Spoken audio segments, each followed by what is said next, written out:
Hey, Earthlings. Welcome to Still Alive. We're both still alive, aren't we, Roger? I guess so. So let me just balance the screens a bit better by doing that. We've not melted in this heat. Well, yeah, it's actually on this side of Ireland. It's fairly okay. It's about 22 here. You're lucky now. We're sort of late 20s, getting up to, well, I think it's been about 27 today, something like that. Yeah, well, it's that in Galway. Yeah. So it's too. So poor old Dennis is struggling apparently. Yeah, it is. Yeah. Now let me do those bits of things that I keep forgetting to do. Now this show is only going out to this now, so this is kind of irrelevant a little bit, but because for some reason StreamYard and Facebook seem to be having some kind of argument, and so for some reason Facebook is not allowing StreamYard for some reason, or at least I can't get it going. So obviously the best chat is exactly where you are, because if you're watching it at all, it's got to be on my YouTube channel. And then the usual thing is that we never charge for people chatting and stuff. We don't do super chats and all that kind of stuff. So just chat away and we'll put your comments up. Should I be able to make any sense of them? So yeah, so there's Carol going, poor Dennis. Yeah. So yes, no, I don't envy anyone in the heat, and there we are. Major cause of it is the fact that humans consume animal products, of course, while we're in this situation. You had to get that in there, didn't you, Ronnie? I had to, yes. Any time I can, I get that in. Yes. So Deb was first, and then Linda shortly after, and then we've got a cuckoo running. So that's quite good. I'm locked out of my account, so I'm being a cuckoo. So welcome, Kate the cuckoo, and finally we've got vegan cannibal at the moment. So right, let's get this thing going. It's so weird doing these shows so infrequently now, Ronnie, because I kind of well, they're kind of irregular, aren't they? We don't normally do them on a Thursday. It's normally a Tuesday night, isn't it, that we do them? Irregular like our heartbeats nowadays. Yes.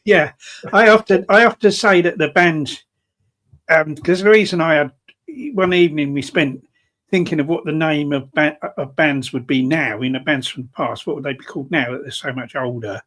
Yeah. For instance, Kiss would be called Piss. But we thought, well, Jerry and the Talking Stones. but Jerry and the Pacemakers wouldn't need to change their name, would they? No, they wouldn't. No, keep their name the same. Yeah. There we are. If they're all still alive. Talking of which, you are confirming that you're still alive, Ronnie? I am confirming I'm still alive. Yeah, unless I'm an AI.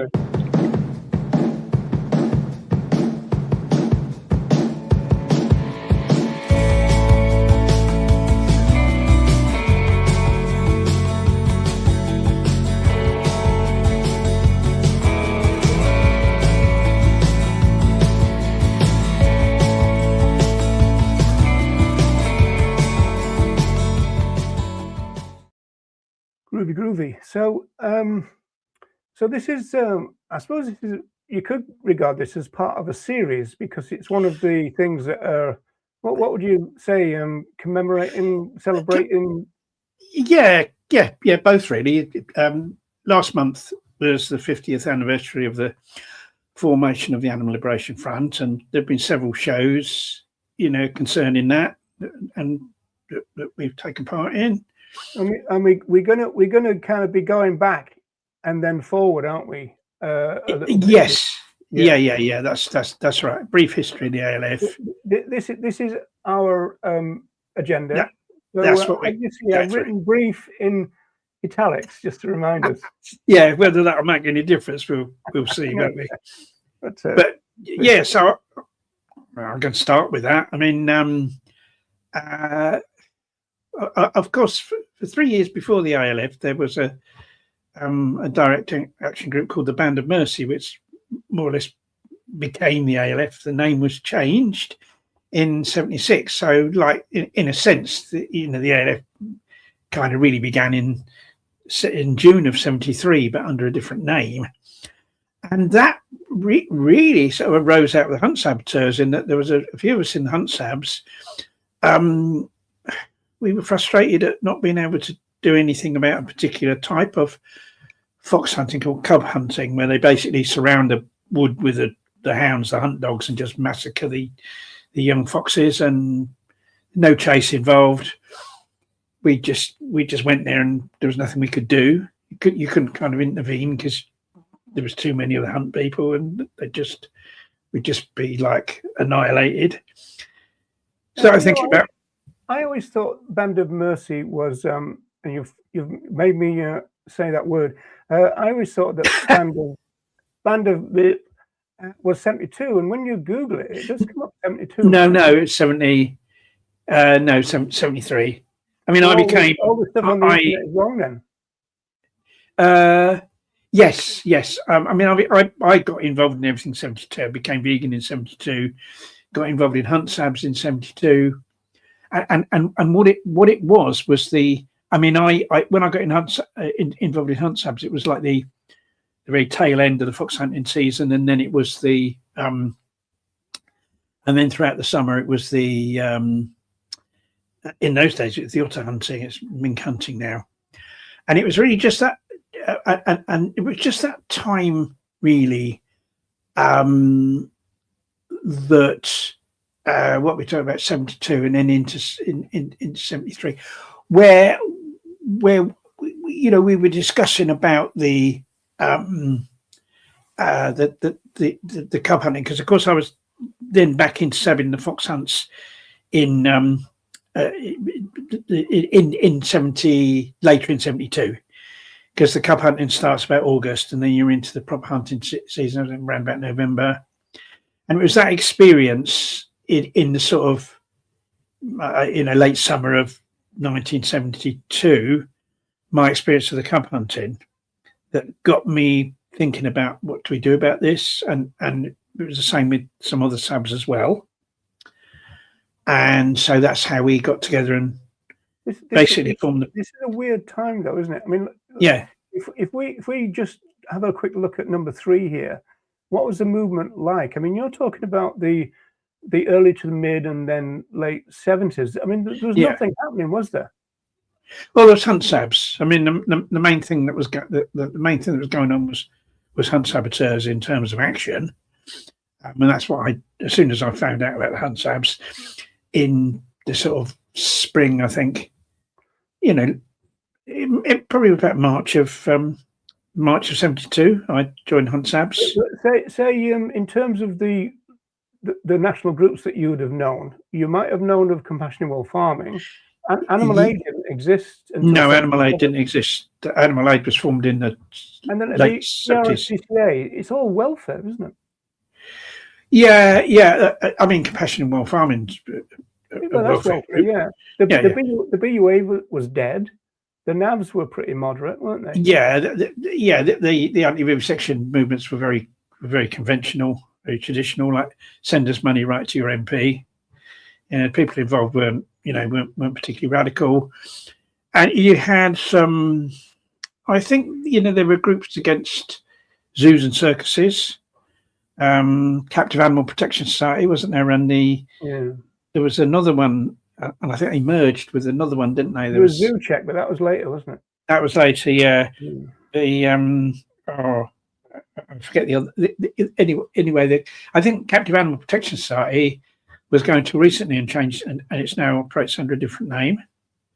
Is it Freedom for Animals now? Is that what their name is now? I'm not sure. So there were some groups around, welfare groups and groups campaigning on single issues at the time. Of course, there was the Vegan Society, who weren't very much of a campaigning organisation. I saw them more as a support group for people who wanted to go vegan. Although, they did do a bit of campaigning. Giving talks and stuff like that. Yeah, but they were few and far between, Ronnie. Few and far between. Yeah, it wasn't like your street outreach or anything like that. It was nothing like that. I mean, it's nowhere near to your dream, if I may put it that way, which is vegan education all the time and everywhere. I mean, there was none of that. Oh, not at all. No. It wasn't. It wasn't. It wasn't at all like that. I mean, I became vegan I read an article I was already a vegetarian. I read an article in the Vegetarian Society's magazine by somebody from the Vegan Society, and I was kind of horrified. I thought, this is much worse than I thought, and I became vegan very, very soon after that. After I read that, here's a question I don't think anybody's ever asked you before: is a lot of people get stuck in the vegetarian thing, but you didn't. No, I didn't. Yeah. If at the time I became vegetarian, I'd known about veganism and the reasons for veganism, I would have become vegan. Gone straight there, yeah. Okay. The only reason I didn't become vegan was because I didn't know, and the chap that got me into, who was a vegetarian, that got me into being a vegetarian, he didn't know about it either.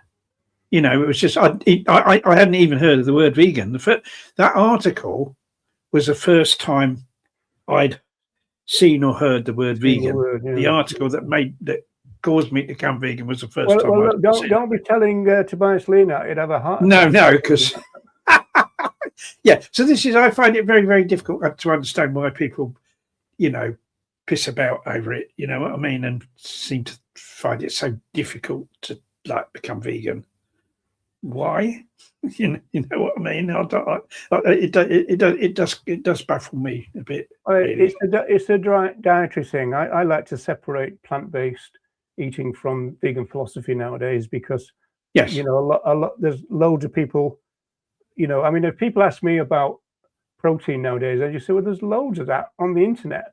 I want to talk about the philosophy of veganism, the reasons why. Not what you do, kind of thing. And of course, back in those days, it wasn't like now. You couldn't eat out. There wasn't any kind of stuff, that was like trying to taste like meat and trying to taste like cheese. There was not hardly any of that, really.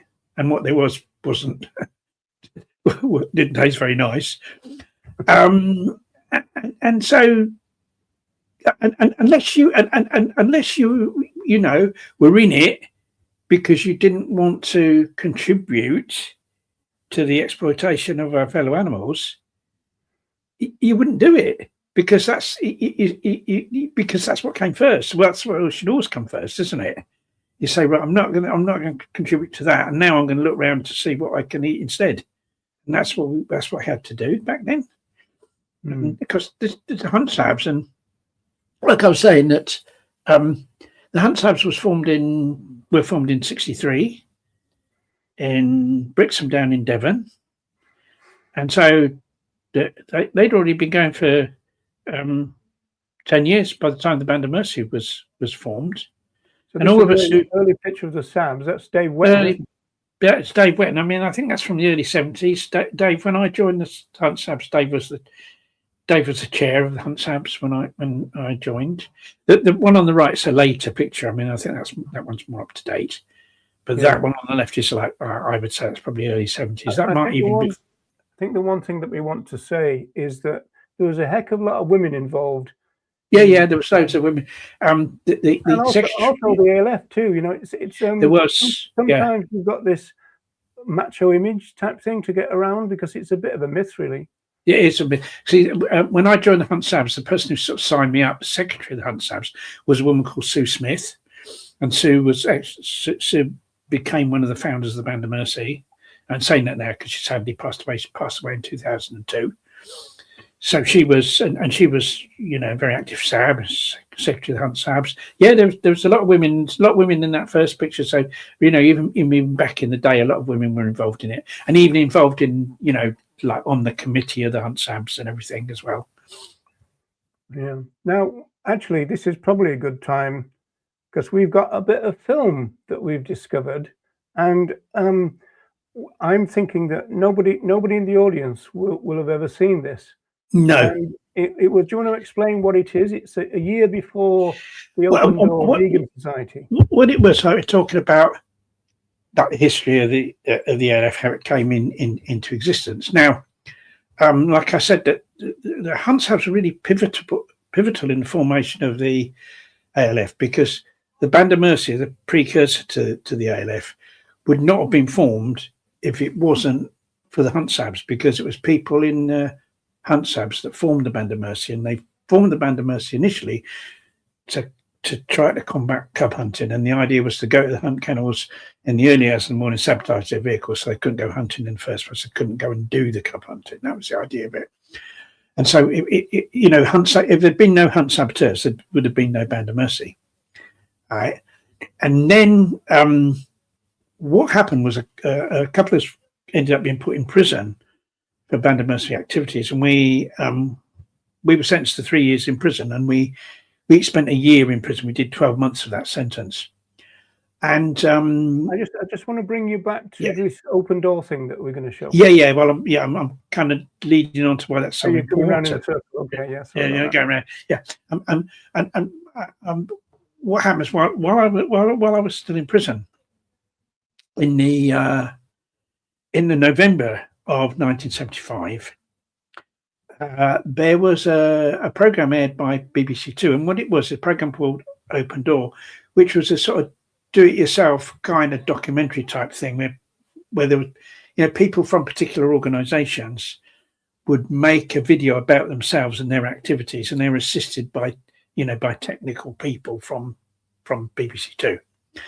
And there was one of these programs was aired in November of 1975 about Hunt Sabs, and it resulted in a really big increase in membership of the Hunt Sabs. And we've got a little clip of that. So yeah. I'll show that now. The weird thing about this, Ronnie, is the fact that the Vegan Society one, which was a year later, is almost kind of famous for being so low quality, whereas this one seems much better, doesn't it? Even though it was earlier. Well, I mean, I did see the whole thing many years ago, and it kind of seems, it kind of does seem a bit better quality. I kind of don't know why. Okay, well, I'll show that. It's only a minute long, so let's go. Mentioned earlier, the hunt saboteurs have been very successful in their attempts to disrupt hunting. We are now going to show you exactly how a fox hunt is disrupted. We start by studying our fixture list, which is contained in the hunting magazine Horse and Hound. The local group decides which hunt it's going to disrupt, and then the action starts. If they get a sniff of anything round here, it won't be the fox. This stuff is called special. It's quite harmless, but very effective for putting hounds off the scent.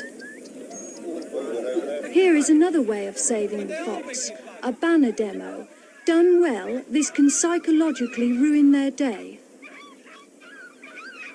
They're coming. Here I come, running to get there first, using a spray to mask any scent in the gateway.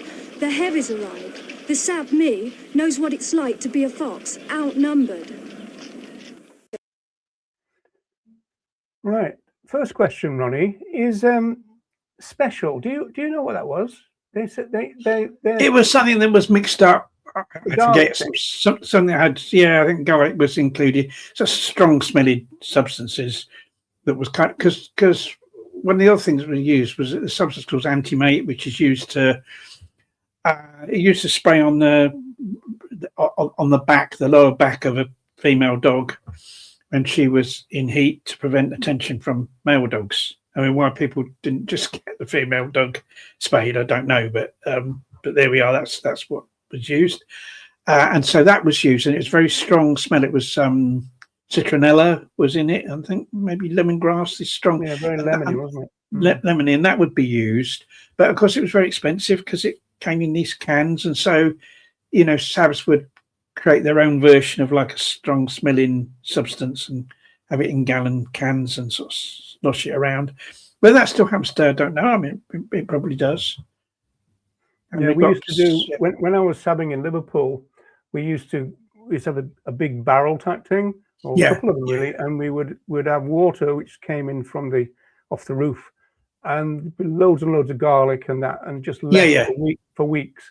And then when you arrive, say, at a pub car park, and the hounds were all there. You just open the back door of a van and then push it out, and the place just stank of garlic. Yeah, that's the sort of thing that was used, because it was just a cheaper alternative to the anti-mate stuff in the spray cans. Do you want to take this question from Deb, or do you want to leave it until a bit later, because this is really about the ALF? Do you want to carry on? Yeah, I think. Yeah, I mean, I think this is it's probably a question for later. Hopefully, we can remember to answer it. Yeah. All right. Yeah. Deb, we haven't forgotten about it. We'll just put it up again later on. Okay. So anyway, so what happened was, there was a big wave of recruits into the hunt saboteurs because of that, because of that television program, and that was also played a really important part in the formation of the ALF. Because what happened was when I was released from prison in I think it would be about kind of February, March of 75. And shortly after that, once I started kind of getting back into circulation again, I had all these young people, really, even younger than me. I mean, I was only in my, what was I, in my early 20s and early to mid 20s. And these were nearly all people younger than me, coming up saying, Ronnie, how do I get involved in what you did? I want to do that sort of thing, And I was really pleasantly surprised, because I thought, having spent a year in prison would put people off doing what I'd done, but it didn't seem to. And loads of those people, they were hunt sabs. Invariably these were hunt sabs, and lots of them had joined the hunt sabs because of that television program. They were quite recent hunt sabs. They joined the hunt sabs around about winter of 75, and this was just a few months later. So that program means, don't you, Ronnie? Do you know what it means, don't you? That means that you were one of the early influencers. Hang your head in shame. yeah. I always try to cash in on that, shouldn't I? Where was all my money? From it's only about 40 years before Patreon. And that's it. Yeah. yeah. So that was that actual video was in a sense instrumental in the formation of the ALF, because there were loads of people that had joined the SABs because of that video, that were now coming forward and wanting to do what the Band of Mercy did, and then the name changed to the Animal Liberation Front so that it more reflected what we were all about. But that was very important, and that played a very important part in the formation of the ALF. The hunt saboteurs as a whole, but also probably in particular that television program. Do you think there was a lot of SABs who came to the conclusion that you did, which is, why am I getting beaten up and all that on a Saturday when we could just be doing it at night time and actually prevent them hunting in the first place? Yeah, I think it's a bit more complicated than that, because they carried on sabbing as well, and so did I. So we're kind of doing both. And then eventually I stopped the sabbing, because I sort of became the ALF press officer, and I had so much work to do in connection with that I kind of focused on that rather than sabbing or pretty much anything else, to be quite honest. But yeah, no, a lot of people carried on sabbing as well. Yeah, well, I said loads. I'm just going to drop you back into the 60s, because you wanted to talk about the influence of this. Yeah, well, you see that the 70s was like a hotbed of, well, it was like the time when the concept of sort of animal rights really arose and really got going. And it kind of started off with a woman on the left-hand side, Bridget Brofield. She wrote some articles where she talked about animal rights. I think would that have been in the late 60s she wrote those? Well, the rights of animals, that's 1965. 65, yeah. But then I think sometimes it takes a while for these ideas to permeate through. And certainly by the time it reached the 70s, I think more people were aware of that. And then there was a also a very influential book written by Richard Ryder called Victims of Science, where this is Richard Ryder, Victims of Science, yeah, that's right. Where he coined, well, he previously coined the term speciesism. This is 75, really. That was 75, but it, it kind of came to prominence through this book.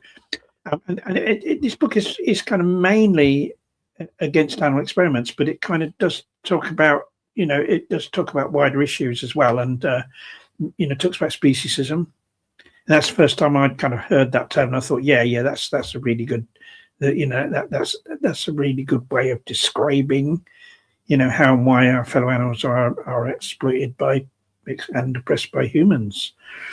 So there was all these things came together. It was like this kind of hotbed type thing, why that happened at that particular time. It's kind of difficult to say. I mean, obviously the hunt sabs having been formed in the 60s kind of played a part in that, I think. And, all these different things came together. There was Peter Singer's Animal Liberation was written in 75. That was after, I think that came out when Richard Ryder's book came out just before I got sent to prison. And I think Peter Singer's book came out while I was in prison. And obviously that was although Animal Liberation, but Peter Singer's book's not an animal rights book. I think it was influential. It is the one that popularized the concept of speciesism. Speciesism, yeah. More than Ryder. And more than Ryder, it kind of. I think Singer did kind of credit Ryder with that, but although a lot of people think that that Singer coined the word speciesism, which is true. I don't think he ever claimed it. I don't think. No, and so there was all these things coming together that kind of created a resulted in there being a sort of upsurge in animal rights activity, or at least people advocating for our fellow animals. And so the ALF was born in that. Out of that situation, really. But really, if it hadn't been for hunt sabs, there wouldn't have been an ALF. And that's kind of really, that's really important to remember. If they'd had been all these other things, but there hadn't been hunt sabs, there wouldn't have been. That open door played a big role. This is the one that we've talked about. This is the vegan side, This really didn't have any impact on direct action at all, I don't suppose, did it? Well, I think it had an impact in same as Hunt Sabs one did for the Hunt Saboteurs Association. This one did for the vegan side, and then a lot more people joined, and a lot of people became vegan because of that. And then I think a lot of those vegans kind of sort of did become activists. Back in those days, that if someone was a vegan, it was much more likely that they'd be an activist than is the case today. So I think that maybe did have an effect in people eventually becoming activists as well. Yeah, there is a weird divide, though, isn't there? In the sense that veganism, well, in my recollection, anyway, I don't know if it's the same for you, but the Vegan Society wasn't seen as part of the movement back then. No, it was really odd. It kind of was, and I think that's perhaps possibly because of the way the Vegan Society operated. These other groups were kind of, the other organisations were campaigning organisations, and although that they kind of campaign in a kind of conventional way, they were never seen as campaigning organisations that would, wanting people, wanting to kind of, actively create change, whereas the Vegan Society wasn't so much like that. They weren't so much like that. I saw them. They weren't very visible, were they? They weren't very visible. No, I saw them as a sort of support group for vegans. I mean, they certainly gave me a lot of support when I became vegan. I saw them more in that role. But they'd be there. They'd have the information, and then if somebody wanted to become vegan, they'd help that person. There is the point that. Well, this is an interesting question.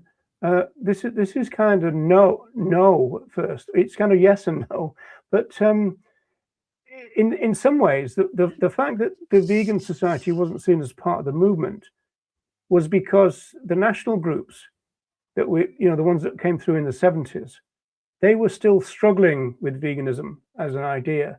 And some of them were quite frightened of it, but they weren't frightened so much of the word vegetarian. No, so no. that must have played a role in the fact that we didn't immediately associate veganism and the vegan society as kind of, it was more veganism we did. Vegan society, it was detached. No, it was like, yeah. The thing is that all these organisations that existed prior to and into the 70s, these issues, organisations campaigning on single issues and, sort of more welfarist ones like compassion, world farming. Invariably, the people that ran those organisations and worked for them, they weren't even vegetarian. And that began to change. That began to change from maybe the late 70s when there was, an upsurge in veganism, and veganism, and although nobody actually campaigned for veganism and animal rights became very closely associated. In that, I did it probably the opposite way round to most people at that time. I became vegan before I became an activist. Became vegan, and then I saw something about the hunt subs, and I joined the hunt subs. Most people was the other way around. They became an activist. In most cases, it would be in the hunt subs, and then they become vegan through sort of rubbing shoulders by existing vegans in those organisations, whether that be hunt subs or it might have been in the anti-vivisection movement, for instance. And that's how it happened. So it became that a lot of activists became vegan.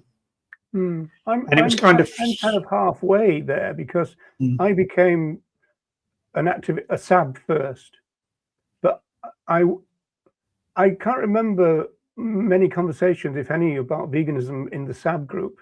And then I kind of found my way to veganism, through watching the TV and the seal kills and stuff. Yeah. And so, because and then I started boycotting the flesh of fishes, but it didn't make sense for very long. And so then I might have been one of those people when I think about it. There's quite a lot of people who say that they became vegan before they'd even heard the word, kind of thing. So, yeah. I mean, it's when I first got involved in hunt SABs, there were people in the SABs who were veggie. I didn't know any other vegans in the SABs. And then the first group I got involved with, which was the group in Northampton, one guy was a veggie and the rest weren't. But when a little bit later, when we're getting on later on in the 70s, when I was involved in a group in North London, and those of us that ran the group, we were all vegan, and so we actually persuaded a lot of new members to become vegan, not by kind of really particularly going on at them, but just the example we set as vegans. I know, it's weird, isn't it? I mean, my situation is that I was when I eventually went down to London and ended up volunteering at the BWV and everything, but I also got involved with the Essex SABs, and they were run by the Spence family.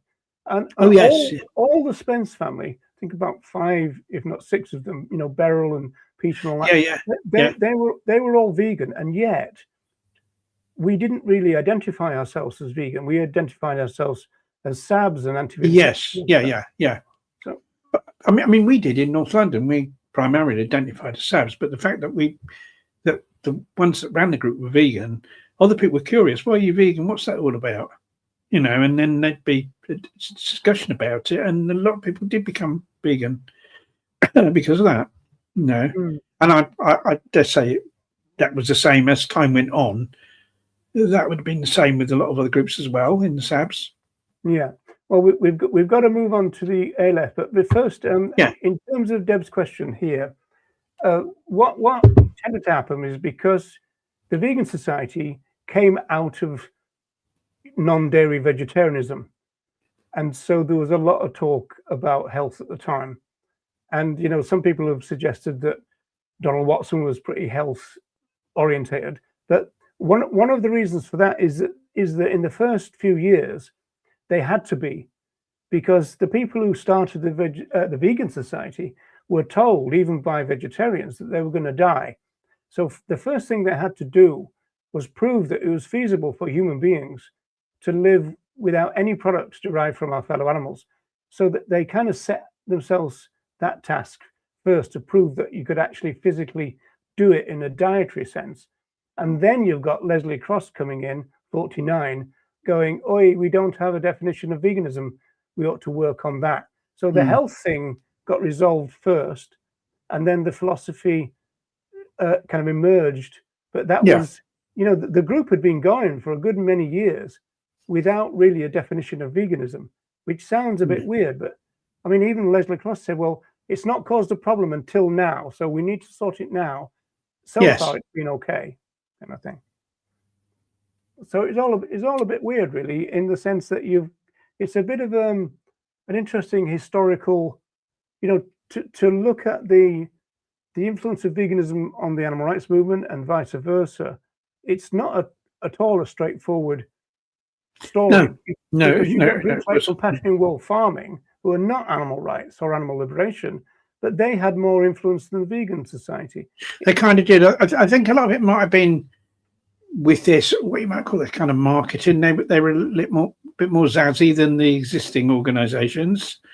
You know, the other organisations that were campaigning at the time. I sort of remember, you know, Compassion in World Farm. I mean, in some ways they were like the new kids on the block, weren't they? Because they were formed in the 60s, whereas a lot of the other organisations have been going for decades and decades, haven't they? They were really quite old.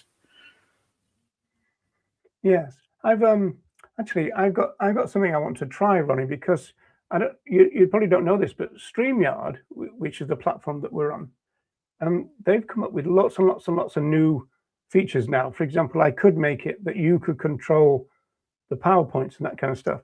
But there's also one where I should, by pressing this button, make you solo, I think. Oh, yeah. Oh, yes, that's it. That's better, isn't it? Oh, you like that, do you? I'll take over now, yeah. Yeah, I know. But I think it's actually, I like that one, yeah. Okay. I do prefer it with both of us on there. That shows that we're both still alive. I think, oh no, Roger's craped it and it's only Ronnie now left. Well, if I sense that you're going to go on one of your long tirades, I'll solo you. But so that's why I get the sole blame for it. So we need to move to the ALF proper now, then, Ronnie. Yeah, you know well, basically what happened. I said about 30 people at the beginning wanting to do that kind of action, and that's what happened. You know, gradually there were different groups, ALF groups set up all over the country, mostly England to start with, but you know, carrying out various sorts of direct action. I mean, for the first time, but the Band of Mercy had only ever done one animal rescue, which was 6 baby guinea pigs. But because there's more people in the ALF, and you generally need more people to do an animal rescue, there were more animal rescues carried out by the ALF, as well as the damage activities. And of course, the Band of Mercy had already spread beyond the anti-hunting activities, and you know, carried out attacks on places connected with animal experiments, had seriously damaged 2 boats used for killing baby seals, for instance. So already the Band of Mercy had expanded beyond the initial reason it was formed, and the ALF continued in the same vein. The two main focuses of the ALF are really vivisection and the fur trade, and certainly in the UK achieved a lot of success against those two things. And between 76 and so you're looking at number 2 here. Look at 2, yeah. Fur trade and vivisection you concentrate on here, is that? Yeah, they're the main areas where it could be said the ALF, you know, achieved considerable success. Vivisection, if you look at the figures, government figures for experiments on animals, they reached an all-time high in the 1970s, which was, you know, approaching like between 5.5 and 6 million, I think it was. But when it got to 85, say after 9-10 years of infections, which, you know, a lot of those were against the vivisection industry, those figures had fallen. They'd fallen by between 2 and 3 million. The figures were now down to, you know, round about 3 million. So there'd been a big fall. There's been a big fall in the annual figures for experiments. And then in 86, the law changed, and they changed how animal experiments were recorded. And because they were recorded them in a different way, that led to an increase because they were including procedures that hadn't been previously included. But certainly under the system that was used in the 70s and into the 80s, the number of animal experiments fell really quite dramatically during that period of ALF activity against the vivisection industry. So I think it can be argued that the ALF was a major cause of that.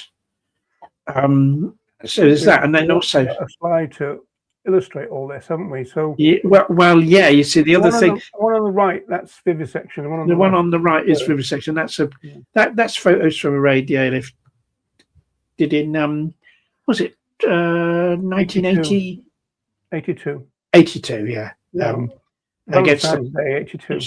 It's a laboratory in Essex, Stock in Essex, Life Science Research, it's called, where this was unusual for the ALF. It was a daytime raid where activists went in there, caused some damage. There's a van's been smashed up there, probably one of the delivery vans. There's a dispute about the amount because most people said 76,000, and that probably, I mean, it's a hell of a lot, you know, back in 82, I suppose. And yeah, there's a lot of damage. He said 100,000 quid. There's a lot of damage caused inside. People went in and smashed up a load of stuff and rescued beagles and rescued mice.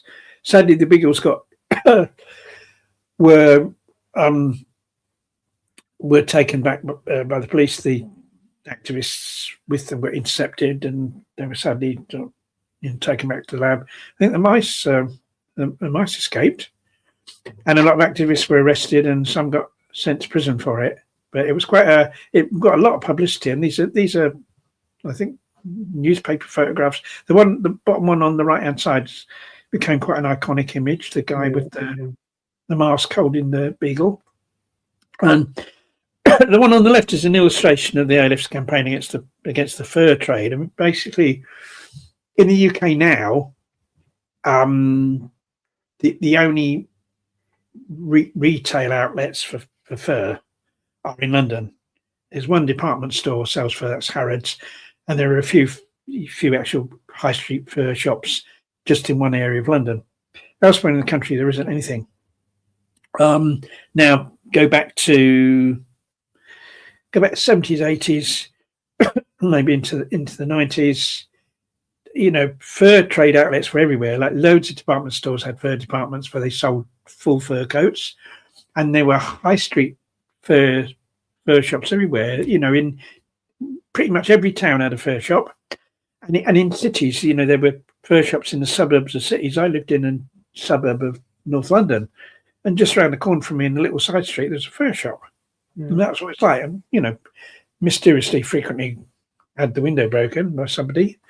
But yeah, I mean, it was everywhere. And then the ALF, you know, started the campaign, began to concentrate more on the fur trade, and there was a lot of damage caused to the high street fur shops, bricks through the window and stuff like that. And then there was a campaign against the department stores that sold fur coats, and that was the idea was to cause water damage to these places by a small timed incendiary device, usually placed in the fur department, to create a small fire to trigger the sprinklers and to cause water damage. That was the idea of it. There were a lot of water damage here, Ronnie. Yeah, well, that's fire damage, because what happened was because you know there were instances where the stores hadn't properly maintained their sprinkler systems, and they did go off, and so the damage was caused by fire rather than water, which wasn't the intention actually. No. And this was Dingles in Plymouth in Devon that was destroyed by fire. But this, I always say, this could have saved human lives. This action? Well, because it would have made them, install a proper sprinkler system. No, but say there was a fire when they were open in the day. When they're open, the fire would have occurred in the middle of the night, right? I mean, these were little devices in small cigarette packets of 10. The cigarettes taken out and replaced by firelighters, and a timing device, which was the face of a wristwatch. And they were timed to go off about 2 o'clock in the morning, when obviously there'd be nobody in the store. But obviously, had those ones where the sprinklers failed, had there been a fire in the daytime and sprinklers had failed, then that would have been, very, very risky for human life. So you're kind of right in a way. Yeah, that could have happened, made them.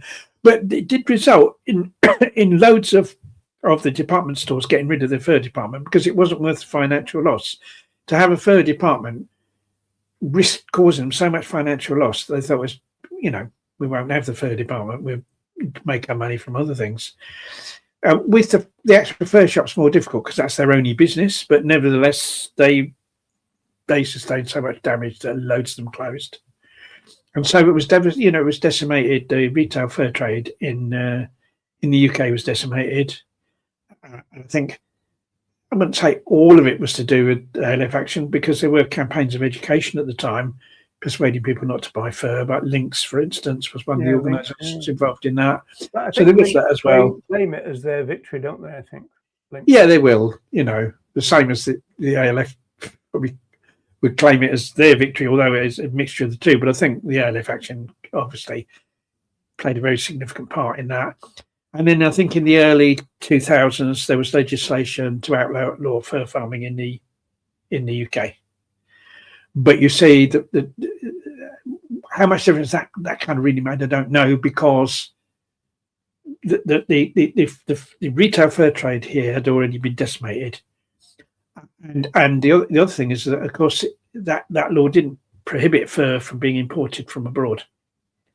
So it can still be imported, and you still get some places selling fur trim on garments, and there are campaigns against like flannels, for instance, and Canada Goose, isn't it?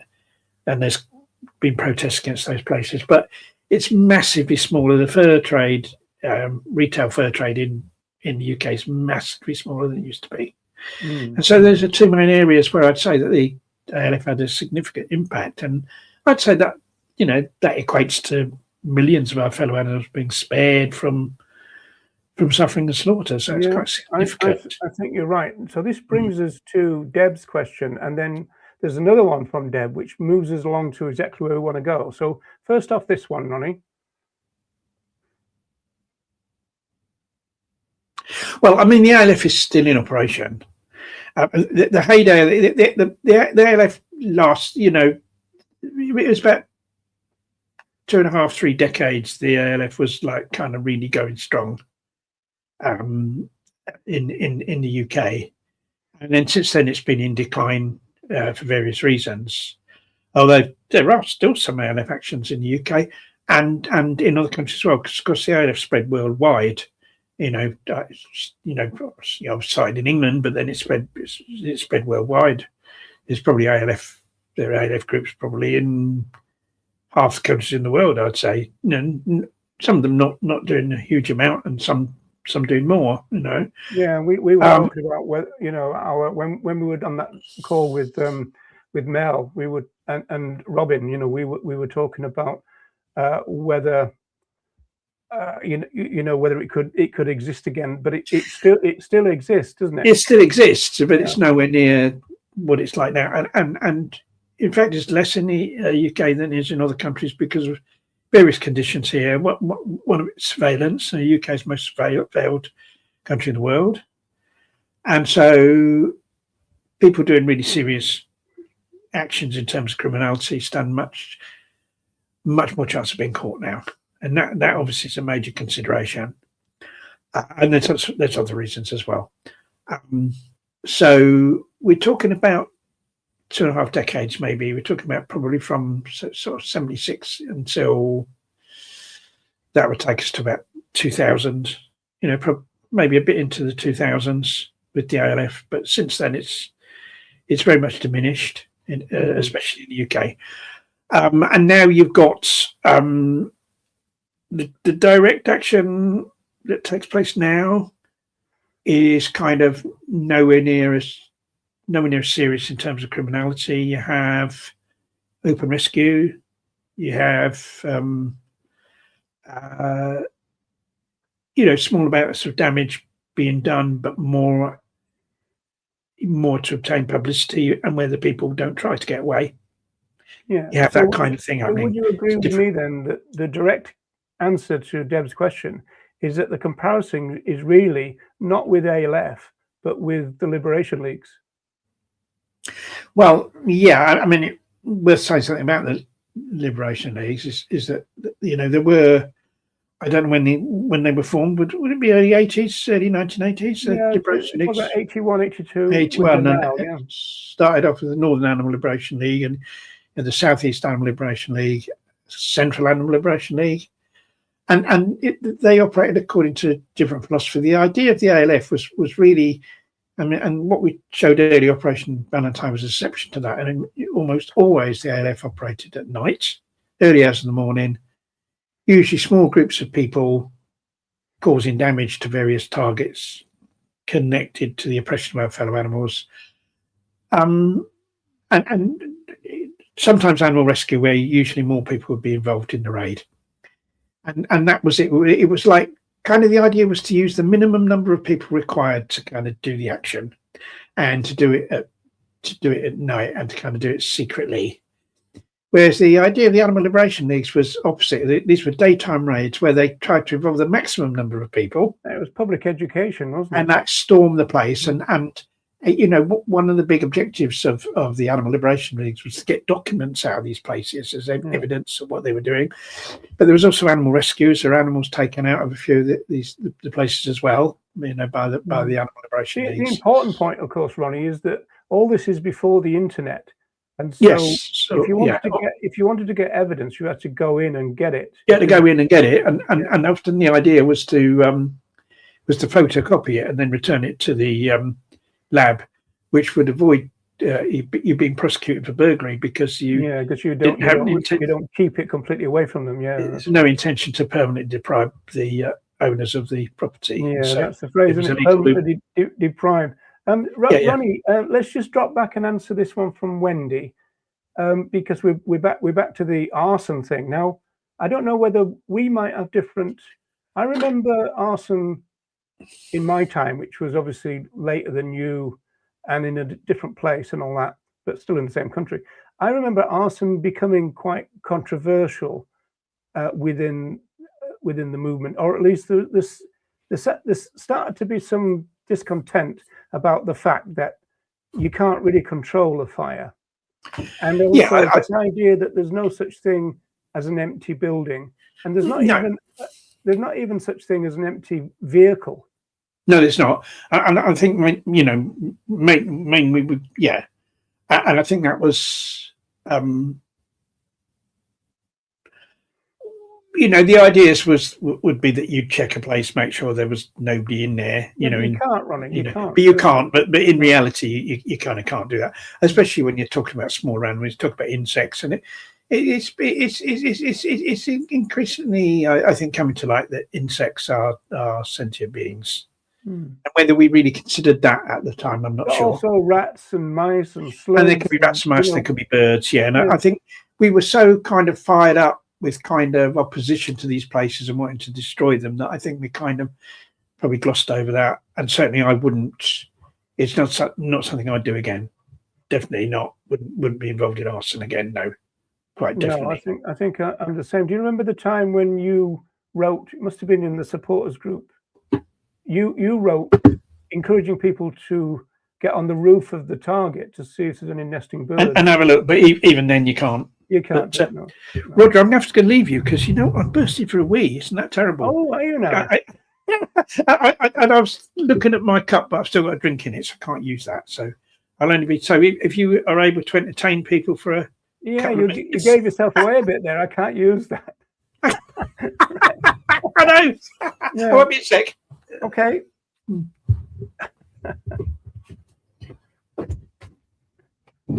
Well, this is a treat for me, folks. It means that you know, the Wicked Witch is gone, so I'm on my own for a little bit. Suppose we could go and have my take on this one where I was going to go to, because this actually moves us along to actually where we wanted to go in the first place. Let me just zip this back a little bit and show you the agenda again, because we were yeah. So we were thinking about, you know, could it be done again? But also this question here about the public. That's where Ronnie and I came in to our own in a weird way. In fact, I'm going to do that the other way around. I'm going to remove that one and bring that back. So this is really talking about the press office thing. So I think in the USA, there was a press office kind of all along. I'm not quite sure. Whereas the only reason there's a press office in Britain was because Ronnie was arrested so many times. And so therefore, he couldn't really go back into direct action as much. And so therefore, looking for a role. So Ronnie's back. So let me bring him back in. Would you agree, Ronnie, that I've got that right? That you didn't purposely start a press office? What happened was, because I'd been in jail a couple of times, I was known to the press. And so when any ALF action happened, because normally they'd get a call from activists saying what they'd done and very little other information. So they wanted to, you know, do a more in-depth story and put more in the article. So they contact me and say, you know, why have those people done that and what's this all about, you see? And that was kind of informal at first, but it was happening so frequently. I thought, well, hang on, you know, it's a good thing really that I can explain more about the reasons why people have done these things. So I sort of became pretty much the official press officer. I let the media know that that I was a press officer, they could speak to me about things. And it wasn't so much that I kind of stopped doing things and became the press office. It was more that I sort of became the press office because I was known through having been in prison a couple of times. And I kind of did, even when I was a press officer, I did carry on doing stuff. Not as much as when I wasn't press officer, but I did still kind of, you know, more lower key. And so, yeah. Explain this thing about the fact that ALF, this is a real big contrast with the NOW groups or the liberation leagues. ALF didn't care about the public. Now that might sound strange for modern ears. So do you want to run through that a little bit? Well, basically what happened, you see, you know, the ethos of the ALF, you know, starting off with the Band of Mercy, was that it started off that it was kind of prevention. In other words, we were going to damage these vehicles to prevent them going out and killing other animals. That was just prevention, like preventative damage. So it wasn't like maximum damage. It was enough to prevent them doing what we wanted to stop them from doing. That's kind of how it started off. And then it sort of evolved over time. You know, the idea arose of economic sabotage. In other words, rather than doing the minimum damage, you did the maximum damage to hit them hard financially and try and put them out of business. And so that changed, you know, the kind of, the reason why the damage was done kind of changed. And so it became kind of maximum damage rather than the minimum. So that was a change in thinking that gradually evolved, you know, within the ALF regarding the damage. What was the other part of it, Roger? About the public. Yeah, that's right. Yeah. And so basically, it's almost cocoa time, Ronnie. Don't worry. It's almost cocoa. Yeah, I need to guess that's. Take my memory tablets. Yeah. No, cocoa, that probably sent me to sleep. Yeah. So the idea was. Sounds like you've had one already. Yeah. Probably. The idea was just wasn't anything to do with the public. It was just like put in his place out of business. Just put him out of business. I know when the animals were rescued, and we got publicity for that, and that was education in the sense that people could learn about animal experiments because of the more positive publicity we got through that. And I think we did see the value of that.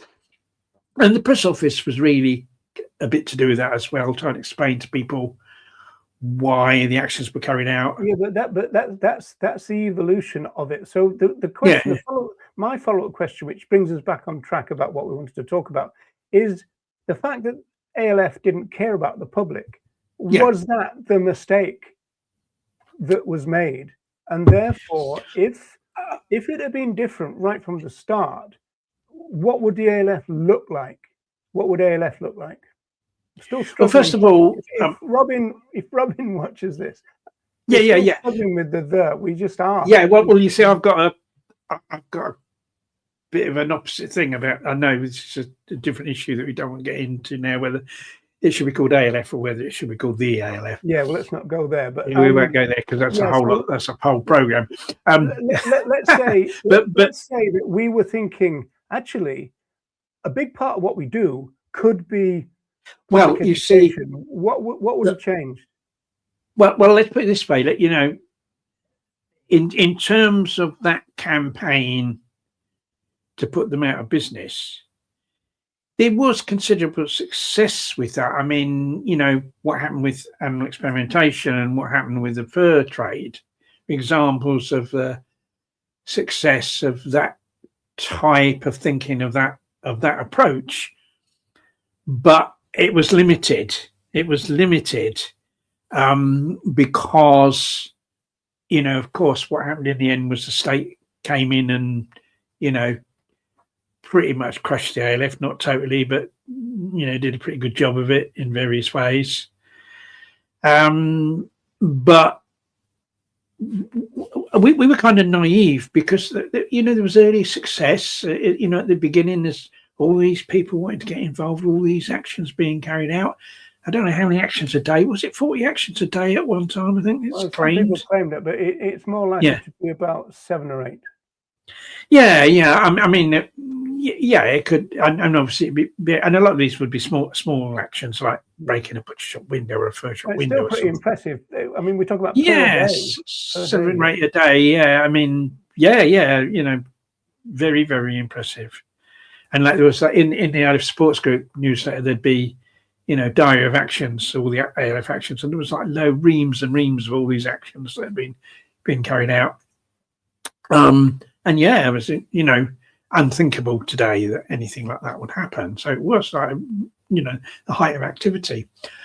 And so we kind of thought, we can win what I used to refer to as a kind of military victory. In other words, that it's, nothing to do with the public.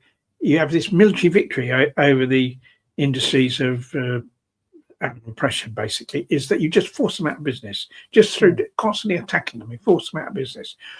And I think the idea was, all the way to animal liberation, really, because the idea was that, we get rid of the fur trade, right? Get rid of vivisection, right?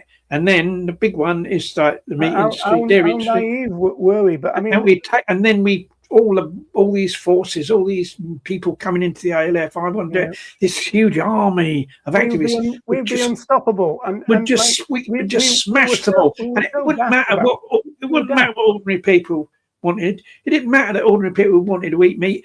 You're not going to be able to, because we've destroyed all the industries, and there's no more slaughterhouses, and there's no more farms, and farming animals, and there's no more fishing. And this is also why, for us, it didn't matter that the national. It's so it didn't matter because it was supply based, wasn't it? Not demand based. It was supply based. We're going to destroy the supply. So even if you still want to do these things, you can't. Hard luck, you can't, because we've destroyed the suppliers. They've all gone, and of course the government hasn't done anything about it. They've just sat and let us do it. I mean, the height of naivety. I mean, it's kind of, think back on it now, and how did we come to that way of thinking? But it was because it was like early success. We were more and more people we coming were, in. we were kind of swept up, really, weren't we? 'Cause I Swept up in remember- it, in this kind of like just totally unrealistic vision of this magnificent victory that we were going to sweep forward to achieve. And of course, and so when groups like Animal Aid started calling us names, and you got kicked out of the BWV office, our attitude was, well, we don't need these mamby-pamby national groups. We can do it on our own, right? Yeah, we're just gonna, this massive army, because there were new recruits all the time. There were, I think about 200 people have been in jail for ALF actions. It might be even more than that, but I think it's at least that. But what was happening is, people would be put in prison, but new people would come in. People were coming in to the movement all the time to replace ones that were taken out. So we thought, brilliant, we're just on this brilliant roll that's going to lead us all the way to animal liberation. And it's just like. Yeah, I mean, we were, as my mother would say, we were daft as brushes, but yeah. I mean, but don't forget we were all young people, and there was a great deal of early success, and as I said, there was all these people coming forward all the time, so it kind of we had no experience to inform us of. Say for example that when ALF was conceived, that very quickly we saw the value of including the public rather than ignoring them. So I speculate that some of the changes that would have occurred there is that some of the more militant actions, Mars bars and all that kind of stuff, that they might not have occurred if the activists were in their cells thinking, well, if we do that, Ronnie's going to have a real difficult time making that into public education. Is going to be on the back foot. And so maybe that would have curtailed some of those things. Whether that would be a good thing or not is debatable, but it's possible, isn't it? Well, yeah. I mean, I think if our objective had been education, our objective wasn't public education. We weren't bothered about the public. I was only bothered about the public in the sense that how can we get members of the public to become ALF activists? So you saw that in the end, you saw the press office as a recruitment thing. I kind of, in a sense, I did see it as a recruitment thing, and also a way of letting people know, well, all right, if you can't do the ALF stuff, there's other stuff you can do, that would help a bit, But we didn't have much time for anything apart from direct action, to be quite honest. We were just so much focused on that as the way that we just wanted to recruit as many people into that.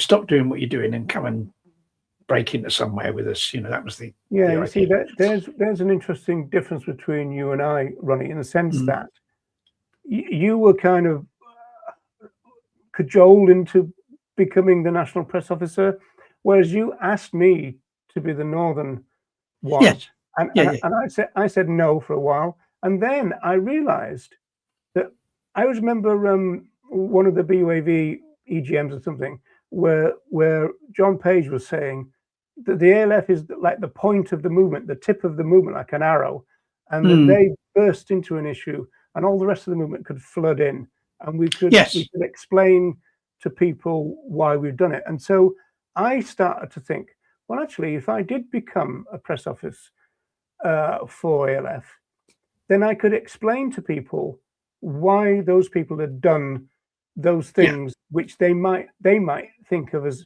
a little bit out of it, left field, extreme, whatever. Because there is a genuine question to ask. If it's such an unusual thing to do and such a risky thing for them to do, well, why did they do it? And I thought, well, the press office would be a perfect place to explain why they've done it.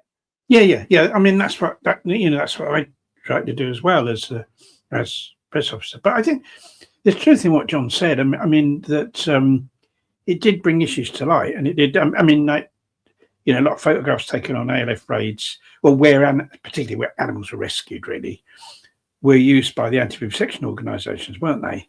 Like the BUAV would publish photos. I mean, they weren't so keen on the damage. I don't think they published any photos of that. But the animal rescue, yeah, they used those and photos taken inside places. I think in the remember that glossy version of the Liberator before it went into a kind of tabloid, because it was based on the Daily Mirror.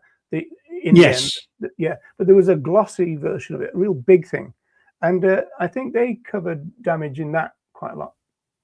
Yeah, I can't particularly remember that, but I know they kind of started getting cold feet over the damage and stuff, and weren't so keen on that. It was more the, obviously picture someone holding a beagle. That's great to have in their newsletter. That's easy, isn't it, for everybody to get? Well, and also you see, it's a kind of crafty thing in a way, because they could associate themselves with it. And somebody think, oh, I'll join the BUAV because they're sort of associated with those people that are rescuing these animals, and I've seen the picture, and so I'm going to send them a donation. I'm going to join. There was that as well. It was for their own benefit that they'd use those things. But but they weren't so keen on the damage. They weren't so keen on that. As time went on, I think, and then there was greater friction because we were thrown out of there. Because I think it's because we wanted them to more support the damage, that we were trying to get people elected onto their committee who would be more supportive of damage actions by the ALF, and they sussed that out, got wind of it, and that's why they threw us out. It was to do with that. That was what that was all about, you see. So they were starting to go that way. Yeah, well, I mean, like I've said a lot of times that social movement theory shows what actually happened in our movement, whether it was the Vegan Society, which was radicalized and then moderated, the BUAV radicalized in 81 and then moderated, and then if you were trying to put kind of ALF relevant people on the committee, that would have been another radicalization. And so they couldn't have that by then, because no, they made some pretext that we were planning violence, and that was completely untrue. They had to have some pretext to throw us out. Couldn't throw us out for the real reason, because you're quite entitled to kind of promote people to election to their committee, and that was quite lawful. So I think, Ronnie, do you think that it might have been a mistake for us if the press contacted us about something that the animal rights militia did, we would talk about it? Now, that might have been a mistake. We might have said, well, that's not us, so go and speak to them. Well, I mean, I'd say more or less, I'd say no, that isn't, that's not us, that's not our policy, But then the question would arise, well, so you would condemn those people, would you? And I would never condemn them. I'd say, well, no, what I condemn is what's happening to the animals. That's what I condemn. Let's talk about that. That's much more serious. So I'd kind of divert from that. I would never condemn them. I'm not going to condemn them. I may not have thought that what they were doing was the best thing, but I wasn't going to condemn them. And so I never did. I always got round that and diverted it onto the animals. Yeah, I think I would have said the same type of thing. Because they say, well, no, I'm asking you whether you condemn this. I want to condemn what I want to condemn. You can ask it all you like, but I'm saying what I want to say. Yeah. What about this? Because I'm not sure about this, but you probably know this. It wasn't associated with the ALF, but it carried a lot of stuff about ALF actions. It was an independent publication, but from what I remember, I think it was sympathetic. There was a lot of stuff about the ALF in there. The only magazine really associated with the ALF was the ALF Supporters Group newsletter, which wasn't directly associated with the activists. It was produced by people who weren't able to be activists but wanted to support. And I mean, it was very blatant in the early days. Like, people were asked to send money to sponsor a crowbar and sponsor a pair of bolt coppers and stuff like that. And then they were sent a picture of the raid on which. Yeah, but you see, I think that trying to weave in this thing about public education, I think that we could have defended that it's more when the supporters group newsletter started saying things like "learn to burn." Oh yeah, it became totally blatant, and there was some kind of, there was like a cartoon strip all about how you break into a place, and it was blatant. I mean, it played a big part in our trial when we were charged with incitement, conspiracy to incite, but all of that. I mean, it was incitement. We didn't have any guardrails. We didn't have any No, way to. no, because we got away with it. See, because we got away with it, the supporters group initially got away with stuff like that.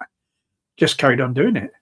It's just thought, I'm fascinated by the question is if public education like the now was much more in our minds and we hadn't got that fuck the public what would have changed? It's an interesting question. I think if like it would be a complete change in the objective of the ALF, to be honest, to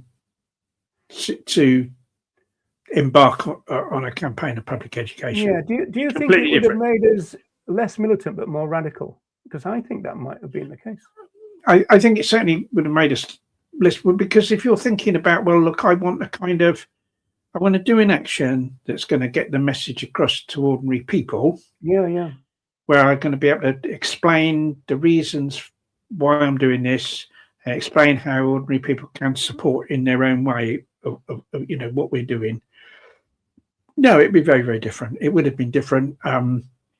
I think that the animal rescue could have stayed the same, but I think in terms of damage, in order to do that, you don't have to do massive amounts of damage, because the idea isn't to put the places out of business. The idea is to educate the public.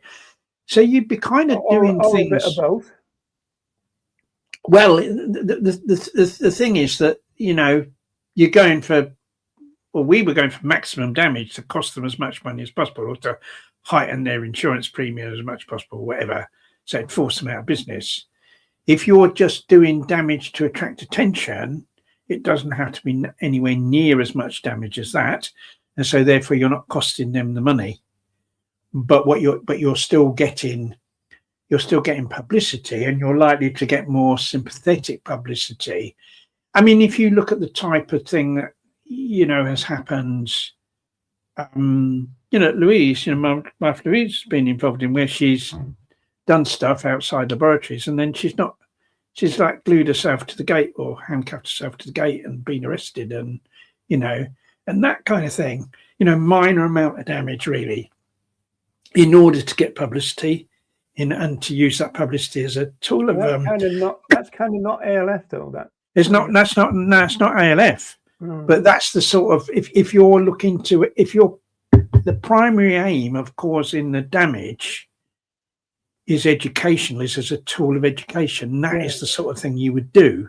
You wouldn't go like doing huge amounts of damage and then running away. Would you? Because you can't. It's harder to get a message across with that. That's it's really fascinating. If we go back to this last question, then it seems to me, because you posed the question. Apologies again to Robin. You posed the question: could there be another form of activism more effective than ALF? Well, maybe the answer is a modified ALF. Well, I think it's probably quite important. I mean, number 4. What would ALF activists have done had there been no ALF? And I think that's quite an important one. And what's the answer then? What do you think? Well, I think they'd have just carried on doing the other things that were going on apart from the ALF. I mean, as I said, like mostly they were SABs, and they did sabbing as well as doing ALF action. They'd have carried on doing that. There was a lot of protest activities, a lot of anti-vivisection protests, but there's also big protests against things like the Canadian seal cull, the killing of whales by Norway and Japan, big rallies, big protests outside the embassies. There was stuff like that. There were local animal rights groups would have, stalls in the street where they give out information and people would sign petitions. There was lots of other stuff going on that arose kind of simultaneously with the ALF, because there was this upsurge in the grassroots that started in the 70s, the grassroots of the movement. That hadn't happened before. It was just organisations saying to people, send us money and write to your MP and we'll get on with it, you know. Whereas this was people doing things themselves. Very much the spirit of the 70s, because of course you had the punk, you know, punk rock in the 70s, and that was a do-it-yourself form of music, wasn't it? It seemed to be the kind of what they call the zeitgeist, isn't it? In, you know, the spirit of the times. DIY culture. Yeah. And so there would have been lots of other things for those people to do if they weren't involved with the ALF. Well, one thing that we could speculate is that the liberation leagues would have sucked in a lot of these people because they're into direct action already. Yeah, but would the liberation leagues have arisen at all if the ALF hadn't existed? The same question, you know, would the ALF have arisen if it hadn't been for the Hunt Sabs? Would the liberation leagues have arisen if it weren't for the ALF? And I think maybe they wouldn't have done. Yeah, but don't forget though that especially with the NAL actually came into being as a reaction to the ALF. They didn't believe in what ALF stood for, because you know that thing about creeping around in the night and all that. They were really critical. Because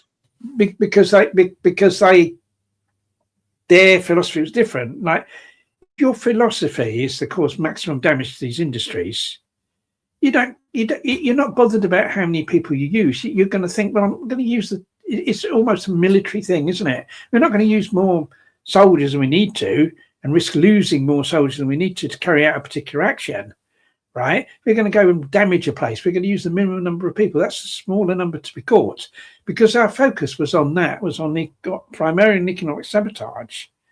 We didn't think about, well, let's involve loads of people. Why involve loads of people?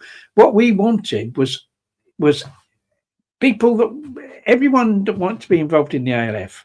We wanted them to form separate small groups, and so there'd be loads of actions carried out by small groups of people. We didn't want all to come together in this massive group and do one thing, because that didn't fit in with what our objective was. So the objective of the Animal Liberation Leagues was different to the objective of the ALF. Yeah, it was public education. They saw it was creating kind of awareness and all that. Yeah. And so that's why. But would that? It was like in opposition to the ALF. Yeah, I mean, some of them did ideologically were opposed to the ALF.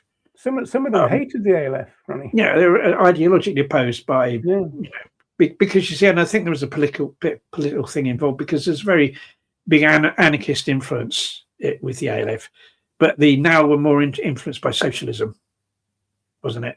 More influenced by socialism. Yeah, and I think that's where there was a clash between those two ideologies. I'd like to see Donald Trump explain the difference between the two, but there you go.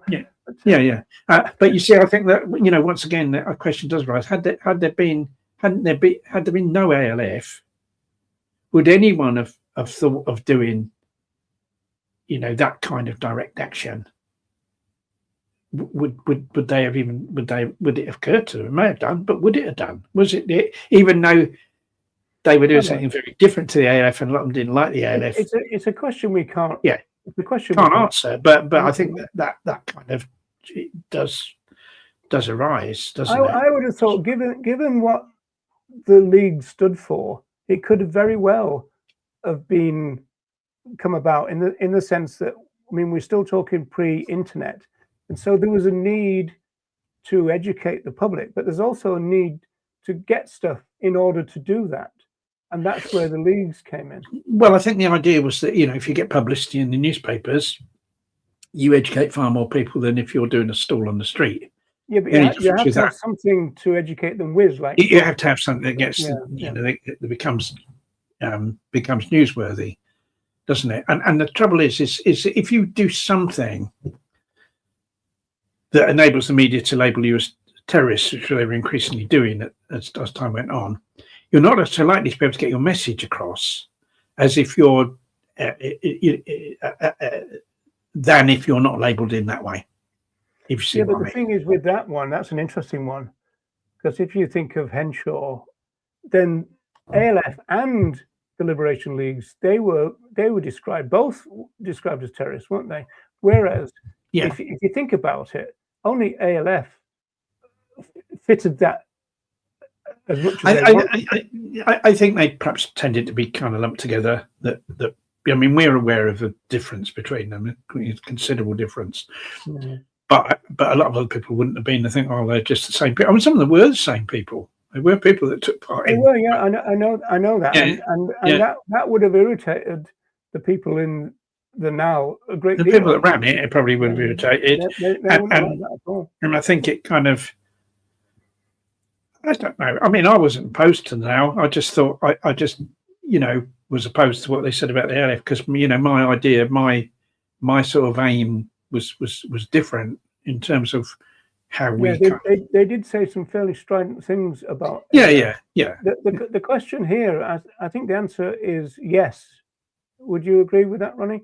To be an ALF action, does it need to be covert and no identity of activists revealed? Well, I don't think we ever stipulated that it needed to be, but it kind of automatically sort of became like that, to be quite honest, because if the idea is to inflict maximum damage, it would need to be covert, wouldn't it? Otherwise, you're not going to be able to do it. And if your identity is revealed, you're going to be arrested and probably put in prison, perhaps for a considerable period of time. So, of course, it would be because of what the actions were all about. It kind of had to be like that. But if you're aiming for education, then it is completely different. It doesn't need to be like that, and it's probably best not to be like that. That's the thing. And I mean, going back to what was number 5 on the questions on those points? Number 5. Would that have achieved? In other words, if people had done something else, would that? Well, if all that happened was you just took the ALF out of the equation, the ALF was gone. Quite likely the NAL would have been gone as well if that was influenced by the ALF. People thought, well, yeah, we want to do direct action. Hang on, Ronnie, that doesn't follow. Well, yeah, it kind of depends on. If ALF wasn't there, that would have left the field open. No, but that depends on the extent to which NAL was a reaction to the ALF. In other words, that people thought, well, yeah, we like this idea of direct action against places, but we don't like the way it's done, right? Yeah. But the idea of direct action against those particular targets was something initiated by the ALF and the Band of Mercy before it, because the only direct action that existed before that was hunt sabs. The idea of going into labs, the idea of kind of, going into fur farms or whatever, that didn't exist, prior to Band of Mercy stroke ALF. It was through ALF that those places became a target of the movement, of the direct action movement. Is it true that the leagues didn't go into fur farms and stuff? I don't really know. I know mainly it was vivisection, wasn't it? They went into. Yeah, but they could have got photographs. I mean, obviously they're not going to get any documents. I kind of think it was mainly focused on vivisection. But then again, direct action against vivisection only arose because the ALF. Before that, there was none. So that idea of taking direct action against that, that idea was taken on by the NAL. All right, they did it in a different way and for a different reason. But the idea of doing it, so it's questionable whether the Animal Liberation Leagues would have risen if it wasn't for the ALF. Well, Ronnie, we're just back to you being an influencer. Yeah, an instigator. Yeah. There's a question here from Wendy. Now, this is interesting. In other movements, the militant actions and education have come from separate factions. I wonder how that might have played out. ALF actions with vegan education from different activists. Now, in some senses, that's what did happen because the press office were the different activists, weren't they? Well, I think the press office sought to explain. I mean, when I was talking to the press, I kind of was trying to get across two things. And of course, it wasn't always what I said wasn't always published. It wasn't always published in the way I said it, because they twist your words and then there's nothing you can do about it. There were two things. First of all, I wanted to explain why the actions were taking place and what was happening to the animals, right? Yeah. And secondly, I wanted to also get across what ordinary people could do about it. I knew that they couldn't they're not going to take ALF actions. I was hoping that some of them might, through reading the article, go, I want to do that. Those were the two things I was trying to get across when I spoke to the media. Now, that wasn't always successful. Like, as I said, they didn't always print what I said, or they didn't always print it exactly. So that's the problem. Here's a question for you, Ronnie. Did you ever say in any of your interviews, go vegan? I think when, yeah, I think it depended what the target was, which probably, I mean, it would have applied to anything, wouldn't it? But I think when targets were to do with the meat industry, yeah, I'd say that. I'd say, well, ordinary people can help stop this by becoming vegan. But I mean, obviously, you're talking more on dietary sense because, of course, you stop all of it by going vegan, don't you? To be honest, all of it. But it was more. It was more with those things, but they didn't always print it. They wouldn't always. Another aspect of this one, and going back to what you said about us being naive, one of the things that we were very naive about was our language. And I don't really mean any movement issue here, but if we should have made sure that when we were talking as the ALF supporters group about ALF, that we should have always used they language. And we didn't. We used we language, and that was a massive mistake. Yeah, we did. Yeah, I mean, this was like more the press office, as press officers. Yeah, I'd say, and of course that was. I think that was used against us in court. I'd say we. Yeah, that's so right. Yeah, we weren't at all kind of subtle about that at all. No, we were very naive about a lot of things. Really. But I think that basically, if say you just take the ALF out of the equation. Right, and I think you probably have to take the animal liberation leagues out of the equation. If you take the ALF out of the equation, you're left with these other forms of action. You're left with hunt sabs. You're left with people doing street stalls. You're left with people doing protests. You're left with people doing demonstrations. Right, and obviously those things had an effect, and there were demonstrations. There were demonstrations outside fur shops. There were marches against vivisection. Action was taken about this injury, but would it have achieved what the ALF achieved? In terms of like the effect on those industries, and for me the answer is no. To me the answer is obviously no. No. Okay. I think the one bit that I would disagree with you about, or at least I would take out of that little kind of model that you just outlined, is that I don't think that the absence of ALF would preclude the formation of the Liberation Leagues. It may not have done, but I think that could have happened. I'm not saying absolutely, and you don't know what else would have arisen. If that didn't happen, if the circumstances hadn't come together, because there's certain key elements to why the ALF came into existence. First of all, there had to be the hunt sabs, right? Secondly, there had to be the Band of Mercy. These people coming together to form the Band of Mercy, right?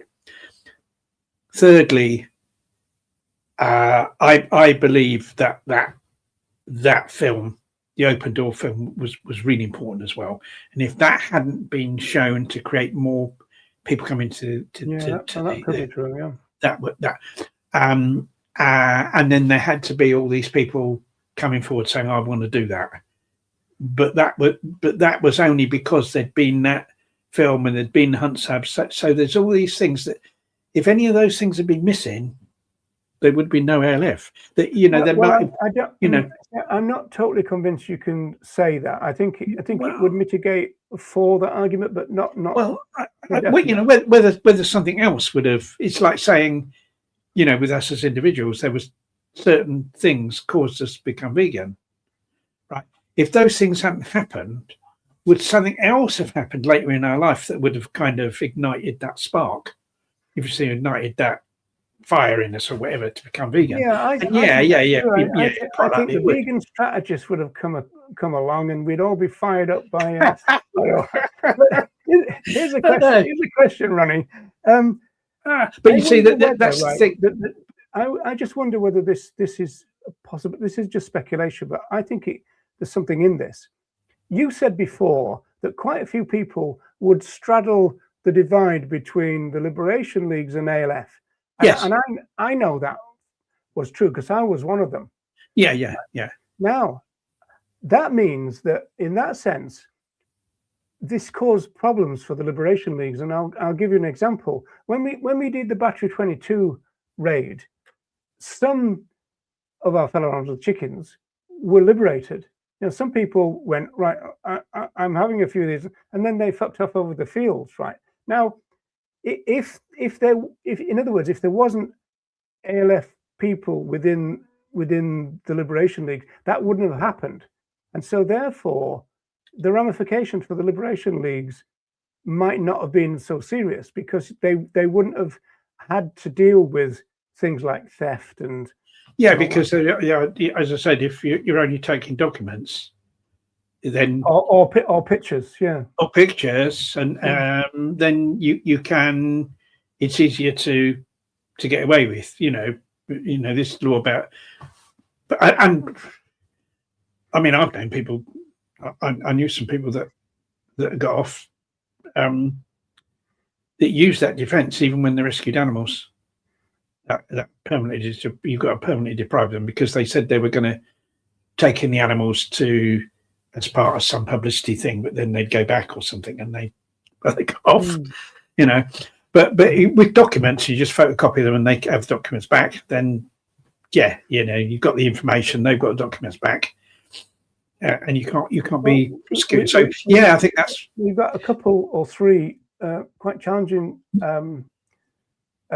issues here. When do you say, given what you've just said about without this, then you wouldn't have that? We know maybe women would have risen up suffragette style. Ronnie, were you inspired by the suffragettes? No, it's inspired by the Angry Brigade, really. Yeah, it was with you, wasn't it?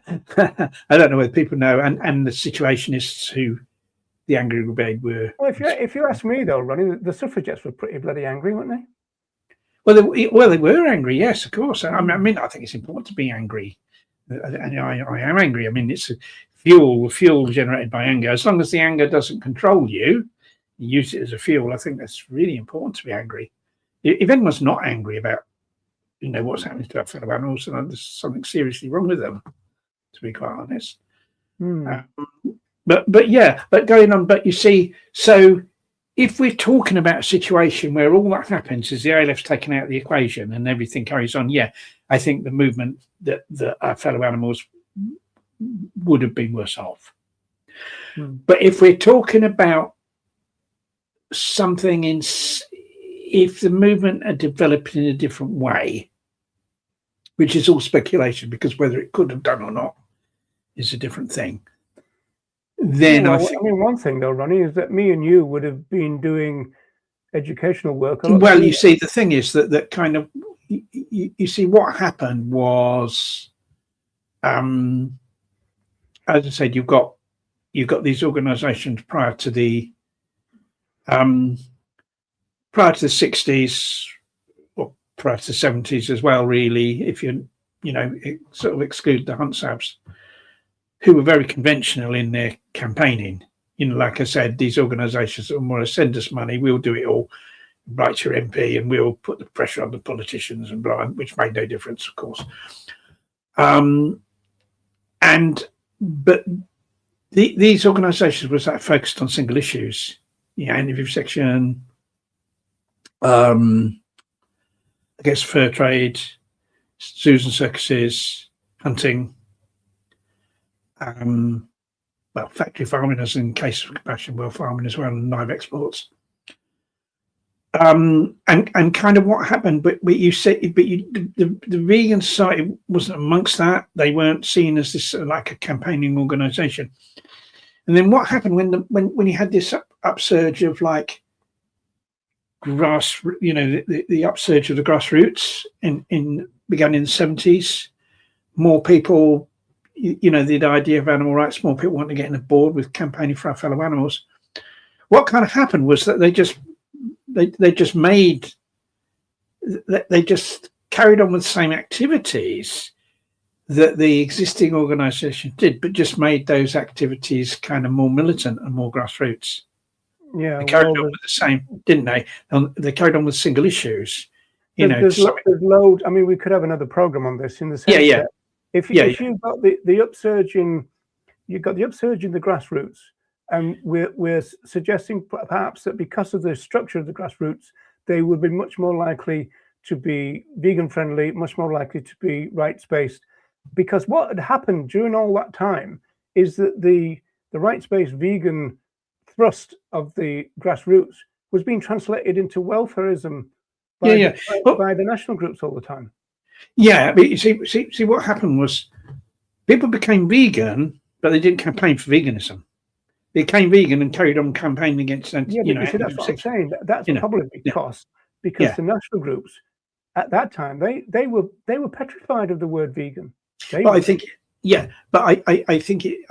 it's also, but the national groups were campaigning on certain issues that they continued to campaign on, and so when vegans became more prevalent in those groups, when vegans ran those groups, the BYV got taken over by vegans. It was like an evolution that had to but they carried on the same thing. When the BYV was taken over vegans, pretty much everyone on the vegans BYV's committee was vegan, and when the office staff were vegan, right? They didn't campaign for veganism. No, but they carried on campaigning against vivisection. There's a technical reason for that, though, because that was outside of their. That was outside, but that's what I mean. But in terms of like, and that's why you know the NAVs. It was the same with the NAVs. The NAVs became much more veganized, but they were also constrained by their setup, whatever you want to call it. Yeah. And it's the same. So that's why they started Animals Defenders. Yeah, in order for them to move outside of vivisection. Yeah, but it's the same with all of them, and I think the thing is, because had the sort of vegan society been, in a sense, on par with those organisations in terms of campaigning, they couldn't have been running. Well, I mean, let's not go back to naivety. Yeah, those organisations wouldn't want the vegan society to be that prominent because they were scared of veganism at the time. No, but whether this vegan society was prominent or not, in a sense, would be down to the vegan society. You see, but because they, I don't think that's true, because if you open up the Liberator, or you open up, Outrage and all that, they're not pushing veganism, and therefore no, they're not. No, they're pushing their own single issue agenda, and you get these people today. They would push vegetarianism, though, but they were petrified. I'm telling you, they were totally petrified of veganism in those days. But you see, the thing is that don't forget, Ronnie, we had Viva was called Vegetarian International Voice for Animals. Yeah, I mean, you're talking about a bit later on when Viva was formed. I don't know when they were formed, but that's much later, isn't it? In the course of this period. If you're talking about Aid, they were the same. Animal Aid. But I think if you're talking about why did the grassroots movement take the direction it took, what influenced grassroots movement initially to take the direction it took, was because I think it kind of just copied the campaigns of the existing organizations and just made those campaigns like more grassroots and in some instances more militant, if you see what I mean. Well, I think in some ways that was bound to happen at the same time. But then again, it was really weird. In those days, you had to pay the national groups to get their literature off them, and it was pretty expensive too, because they would post out 50 leaflets to you. It cost you $5 or something. Whereas now, of course, they're just shoveling them out free to people, aren't they? Yeah, I mean, I remember there was a group very, very early on. When I became vegan in the early days, it's a group called Vegan Action. I think they were based. I think they might be based up in the northwest, and they said, like, out onto the streets. It was like out onto the streets. Let's take the vegan message out onto the streets. I think they made the leaflets and did stuff like that, and then I think eventually it disappeared. This is new to me. With Vegan Action. Yeah, a group called Vegan Action. Yeah. And they were based in the north of England. No, I think it's sort of Liverpool seems to, that kind of area seems to, and this was like I was in Liverpool. Yeah, but this might have been a little bit before you, and it didn't last for very long. No, and it might have been a little bit before you came on the scene, because that was late 70s, wasn't it? And they were saying that we need to sort of get this message out onto the street. We need to get out there and spread veganism out on the street. And I thought, oh yeah, that's great, good, well, I think that's good. But but because I was more into the direct action, I was kind of more went that way. And I think had that been more the philosophy of the vegan society, let's get all these groups all around the place to get out on the street and educate people, provide them with materials, and have that ethos. I agree with you. What years are we talking about here now, right? I think we're probably talking about when I first became vegan. I think we're probably talking about 73, 74. If you search for it, everything that is related to something called vegan action is kind of 90s stuff. Yeah, it'll be all vegan action rather than a group called Vegan Action. It'll be in things like zines and little magazines. It'll be a little stuff. Yeah. I mean, I think people that have been vegan sometimes might vaguely remember that. Well, there you are. That might be a massive missed opportunity for this movement. Yeah. You see, if because the vegan society didn't have that ethos, let's get out there, let's educate people, let's get on the street, right? Let's try and there's far fewer vegans around at that time. See, they'd moderated. If they kind of got that, they'd moderated, and they were more involved with their tags and that, and their trademarks and stuff. They were very quickly involved with that, and any idea of radicalism that came from Cross, for example, that was really quickly dropped. They dropped it like a stone. Yeah, you see, but I think that's what it kind of had, that idea spread, and had it like be, because it was punchy. I liked it was punchy. It was like, yeah, come on, we're going to sort of smash the meat industry. We're going to smash the, by getting out on the street and spreading this information. It was like that kind of thing. It was like more that way. And wasn't it true, Ronnie, that in those days you would have said, smash the meat industry, go vegetarian in those days, wouldn't you? You kind of would, but they, they had things like that. Let's get rid of all the butchers and that kind of thing. But it was vegan. This was it was. Well, that's exactly what Leslie Cross said. Yeah. You see.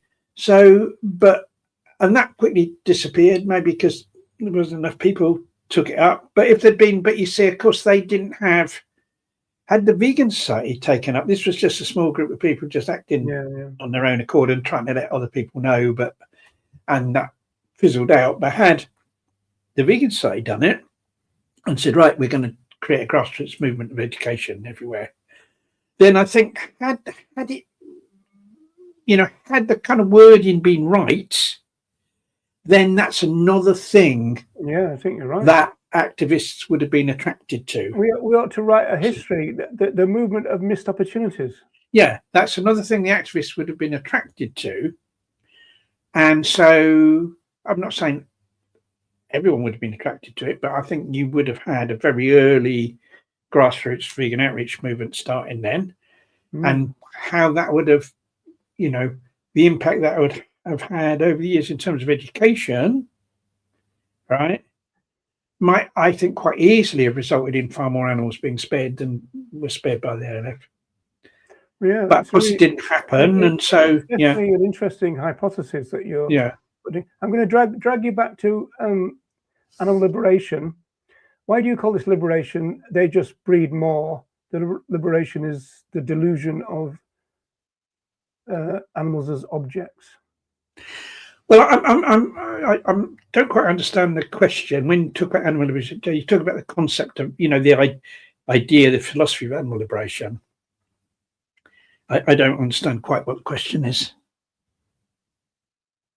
I mean, no, well, yeah, but you see, that's, yes, we have to liberate humans from that delusion. I agree with that. But and there, there is a sense in that our movement really is or should be more about humans than about other animals, because it's about the ideology and the behaviour of humans. That's what we have to change if we are going to liberate our fellow animals from oppression and exploitation, which is so that's widespread, and that to me that's animal liberation. Then the focus has to be on humans, has to be on changing. Well, there is a sense, of course, that the philosophy of animal rights and the philosophy of veganism is aimed at humans. It is aimed at humans because because unless we change human behaviour, in a widespread, in a significant and widespread way, we're not going to achieve what I would say. That chant that people make. What do we want? Animal liberation. When do we want it now? That one. When people chant that, what do they mean by animal liberation? They don't mean like a few animals being rescued, do they? They mean something that's widespread. They mean the change in the whole operation of our society, changing the culture of our society. I always shout 40 years ago now. Yeah.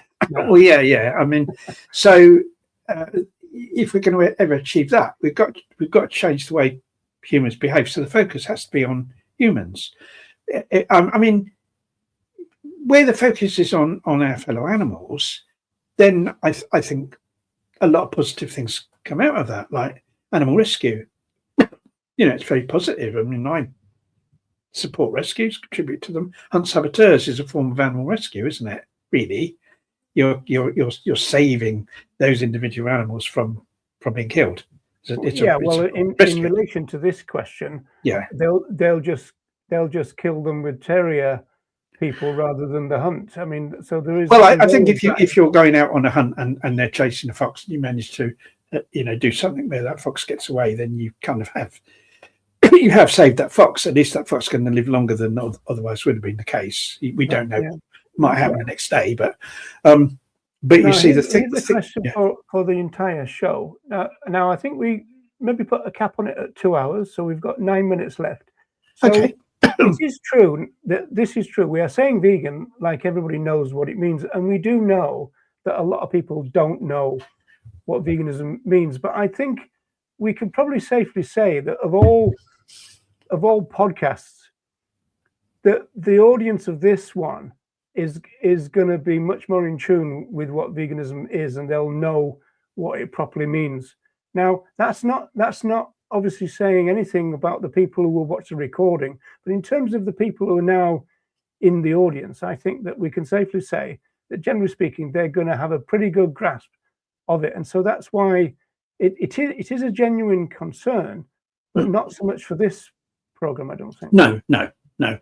Because I mean, just carrying on from what I'm saying before, is about the focus having to be on humans.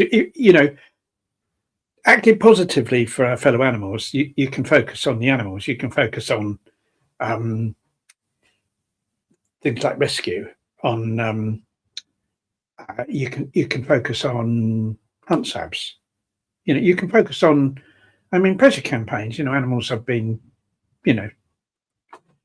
spared through pressure campaigns, and ALF is an example of that. And we've already spoken about the effect of the ALF on vivisection, the effect of the ALF on the fur trade. You can, but all those things are limited. None of those things lead to animal liberation. The only way we get animal liberation is through changing the behaviour of a large number of ordinary people. You've got to change the culture of society, and you've got to change the politics. You only do that by changing the mindset of a considerable number of ordinary people. Don't think you need to change everyone, but you need to change a hell of a lot of people. And you only do that through vegan education, according to the real meaning of veganism, which is, interesting what you just said there, though, because we wanted to talk about this.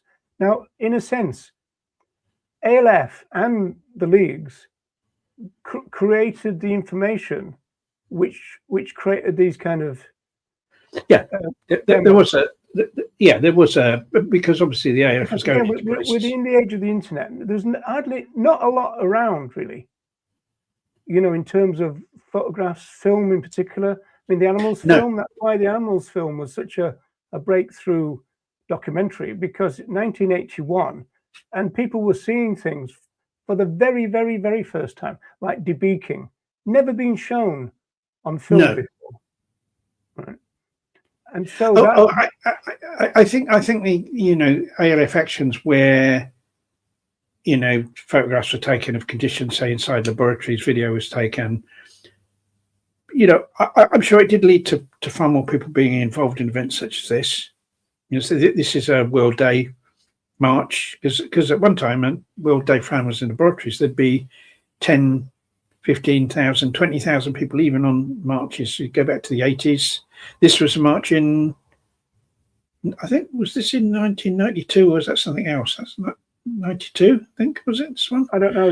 Sure. The one that I was suggesting was an animal aid march, I think. Yeah. But you see, so there were, I think it did encourage more people, played a part in more people.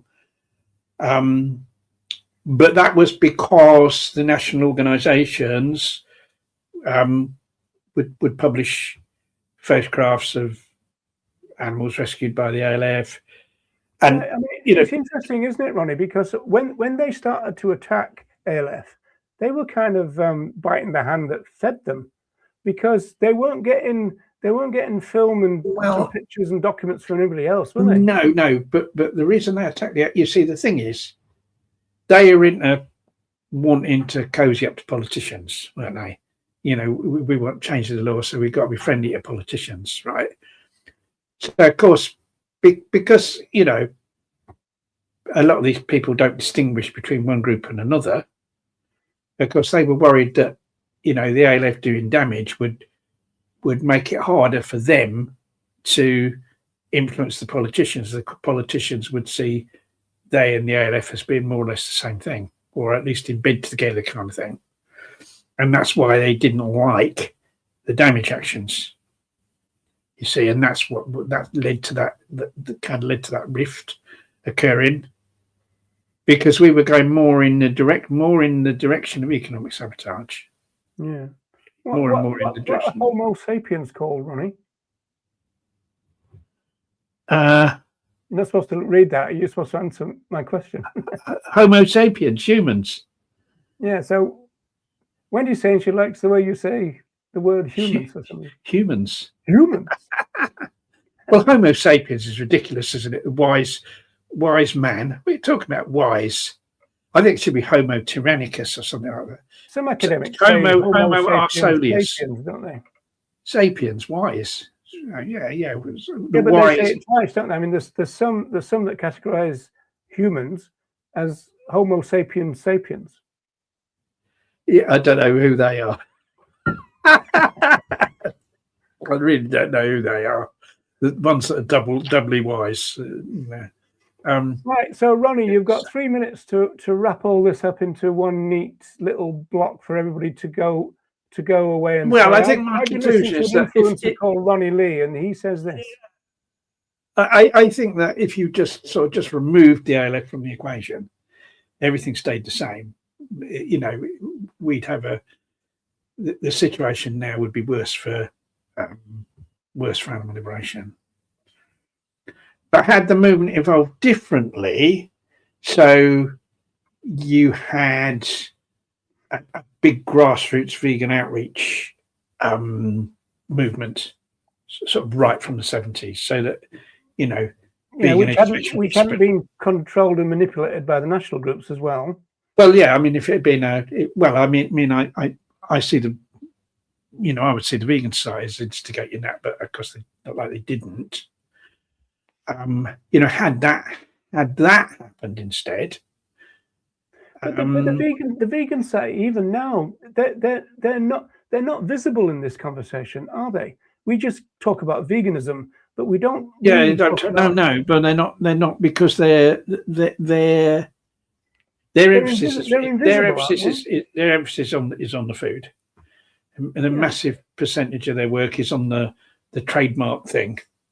Rather than more than anybody, Ronnie, that in the last decade, we've had endless arguments about the definition of veganism, and one group that's not taken a blind bit of notice, as far as I can see, is the Vegan Society. I think they just carry on doing what they. I mean, they don't seem to care about clarifying You know, I mean, they don't look at their own history. They don't talk about, well, there's this and then there was that and then this. I think they'd have a difficult time explaining their own moderation as a group. And I think obviously there's another thing, which is that you can guarantee that everybody, because there's about 80 people now, I think, or 60 to 80, that are employed by the Vegan Society. Now those young kids or those people, they're not gonna know anything about the formation of their society, and they don't seem to be that interested in it either. No, a lot of the stuff they do isn't really. It's more to do with making it easier for people to live plant-based, rather than getting people to understand the philosophy of veganism. Yeah, I think that's the problem, and that that is the same with a lot of organisations that supposedly promote veganism. They're not really promoting veganism; they're promoting sort of plant-based living. It's not the same thing. I mean, it's an essential part of veganism, but it isn't the fundamental aspect of veganism, is it? That's the problem. I mean, you could have had. I mean, of course, you could have had. The ALF going and people doing. Outreach at the same time. Of course, there's no reason why that couldn't have been the case. But of course, it would have meant that it depends where people put their energy, doesn't it? People, you can only do so much, can't you? I mean, to be honest, we're into Francione territory here, because when he started arguing that we need to do vegan education and that was it, there was a huge reaction from the national groups, because they knew that they couldn't fundraise from it. So they were totally opposed to it. Whereas the grassroots would have been much more thing. But like you say, the grassroots were almost like little versions by then of the national groups. And so if the history had been different, we might now well be had a different movement. And as Francione argued all the time, this is 90s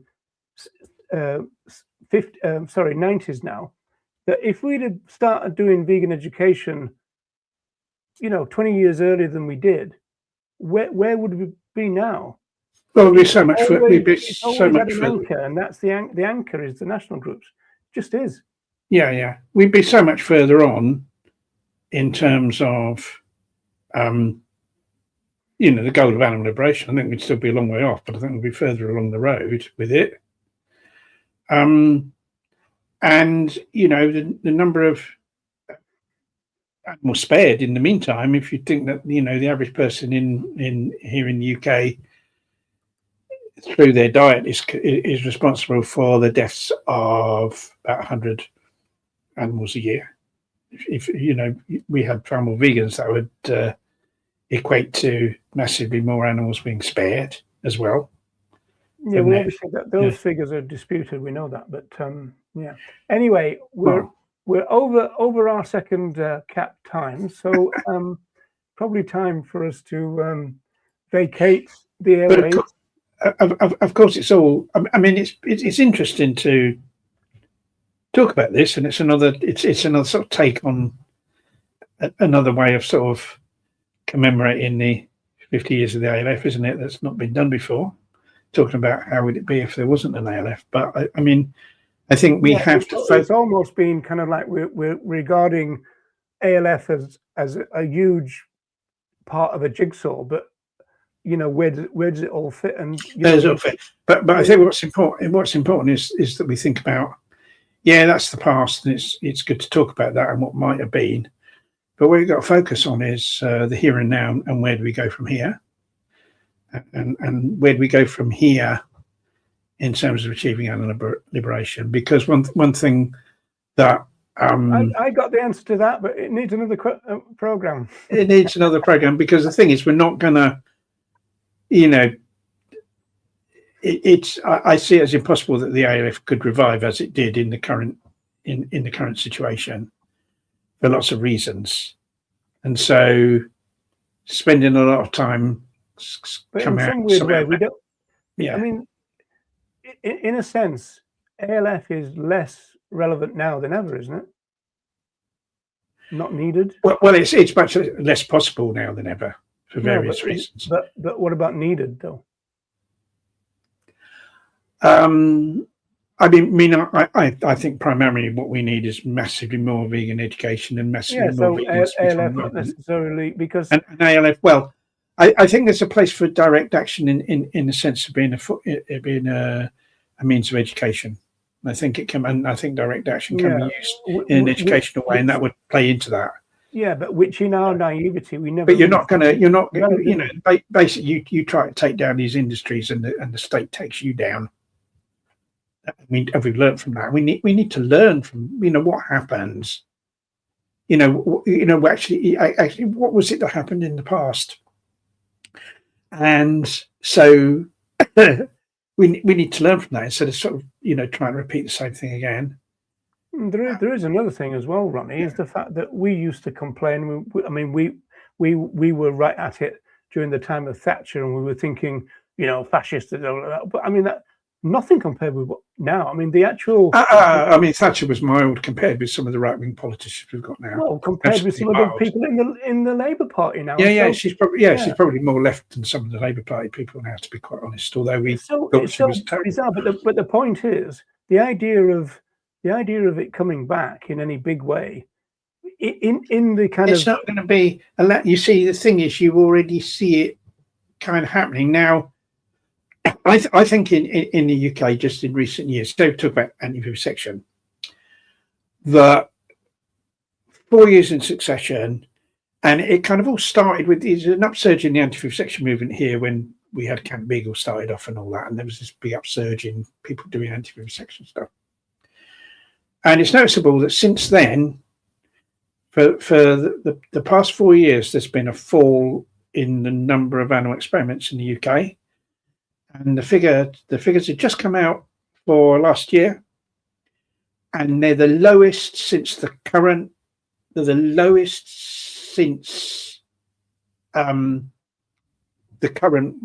way of assessing animal experiments started, which was in '86. The law changed in '86. How they what follows from that? Well, it follows from that you could kind of say the same as we said with that there was with the ALF actions against vivisection that coincided with this decline in animal experiments, by massively more than how they've declined in the last few years. But to me, it makes me wonder whether the renewed pressure exerted by the anti-vivisection movement in this country is having an effect on the number of experiments, because it certainly coincides with it. Can't say for certain, but it's very interesting how that's come about. And so that means that, are these pressure campaigns having some effect? And I think maybe they are. But the problem is that kind of the state is always waiting to move in, because you see what's happening is, you remember the Shack campaign, and there was a campaign against all the suppliers of HLS, and there was almost succeeding in closing Huntington Life Sciences, and then the government moved in all sorts of ways to destroy that campaign and ensure the survival of HLS. And now you've got the same thing with MBR Acres. You've got a suppliers campaign putting pressure on the suppliers, and so what's happened? The government brought in this law to make life sciences, in other words, animal experiments, part of national infrastructure, which means that if anyone does something that disrupts the operation of that, they can be prosecuted and they can be put in prison for 12 months. Now, that doesn't make any difference to if you're outside a laboratory or outside an animal supplier, because stuff that just this little fly flew into my drink, and I've just managed to get him out. Oh, good. That's good. He could, of course, everything you just said. You could just think, well, another possibility is the fact that the vivisection industry is much more globalized now. And so, I mean, I'm not discounting the fact that some of those experiments may have been done abroad, but I think it's safe to say that that to some extent that is the case, that these numbers are going down. And the alternatives must have got better now. I know. I think so, but you see, to say alternatives. yeah, I think that's right. But I think there needs to be pressure on people to adopt the alternatives, because we've had alternatives for years and years. That's what I'm saying. That the improved nature of the alternatives, but the pressure on that pressure and might reduce the resistance. Yeah, that's right. So I think it does have an effect. But you see, the thing is that what's happening is this new law that they brought in. It doesn't really make much difference to demonstrations outside laboratories and outside the breeding places like MBR acres. Because if you do anything to disrupt what they're doing, like say if you block the road, you block the entrance, so you do something like that, that's already covered by existing law anyway. It's covered by obstruction of the highway. It's covered by criminal trespass. But what that does cover is if you're trying to put pressure on a business that supplies MBR acres, trying to get like Barclays Bank, which is their banker, to no longer offer the banking facilities, you could be prosecuted under that. And I think they've already arrested people under that. You could be doing a perfectly peaceful thing that would normally be lawful, but because you're seen as disrupting the operations or attempting to disrupt the operations of that laboratory by persuading the bank to withdraw, you could be prosecuted. So you see what they're doing now. You see, they're kind of, although there's been this reduction, you know, I mean, in terms of the number of animal experiments, it's still over 2.5 million in the UK. It's still a large number. But you see, so this is what's happening. That what I'm saying about all these things have an effect. Like pressure campaigning has an effect, animal rescue has an effect in, you know, saving our fellow animals. Things like hunt saboteurs have an effect. But they only go so far, and they're only able to go so far for one reason or another. And so, you know, if we want this widespread animal liberation, we have to educate a lot more people to become vegan. It's the only way. Well, give you know, talking about this draconian kind of turn in the entire world, in a few hours after this, in fact, it might not be that long after this thing, Trump is going to give a speech in which he's talking about the upcoming elections. And basically what the Trump regime have done in recent weeks is to say anything progressive, anything that smells of left, anything to do with not MAGA is communism, that they're labeling it as communism. It wouldn't surprise me that in the USA, veganism could be labeled communism pretty soon. And, you know, like they always say, you know, the USA sneezes and we catch a cold. Well, yeah. I mean, there's not a lot we can do here to influence what goes on in the USA. I mean, maybe it gives some sort of support to people that are trying to resist what Trump's trying to do. But here, you know, we can do a lot to prevent. I mean, certainly talking about here in the UK, you know, to prevent it going the same way.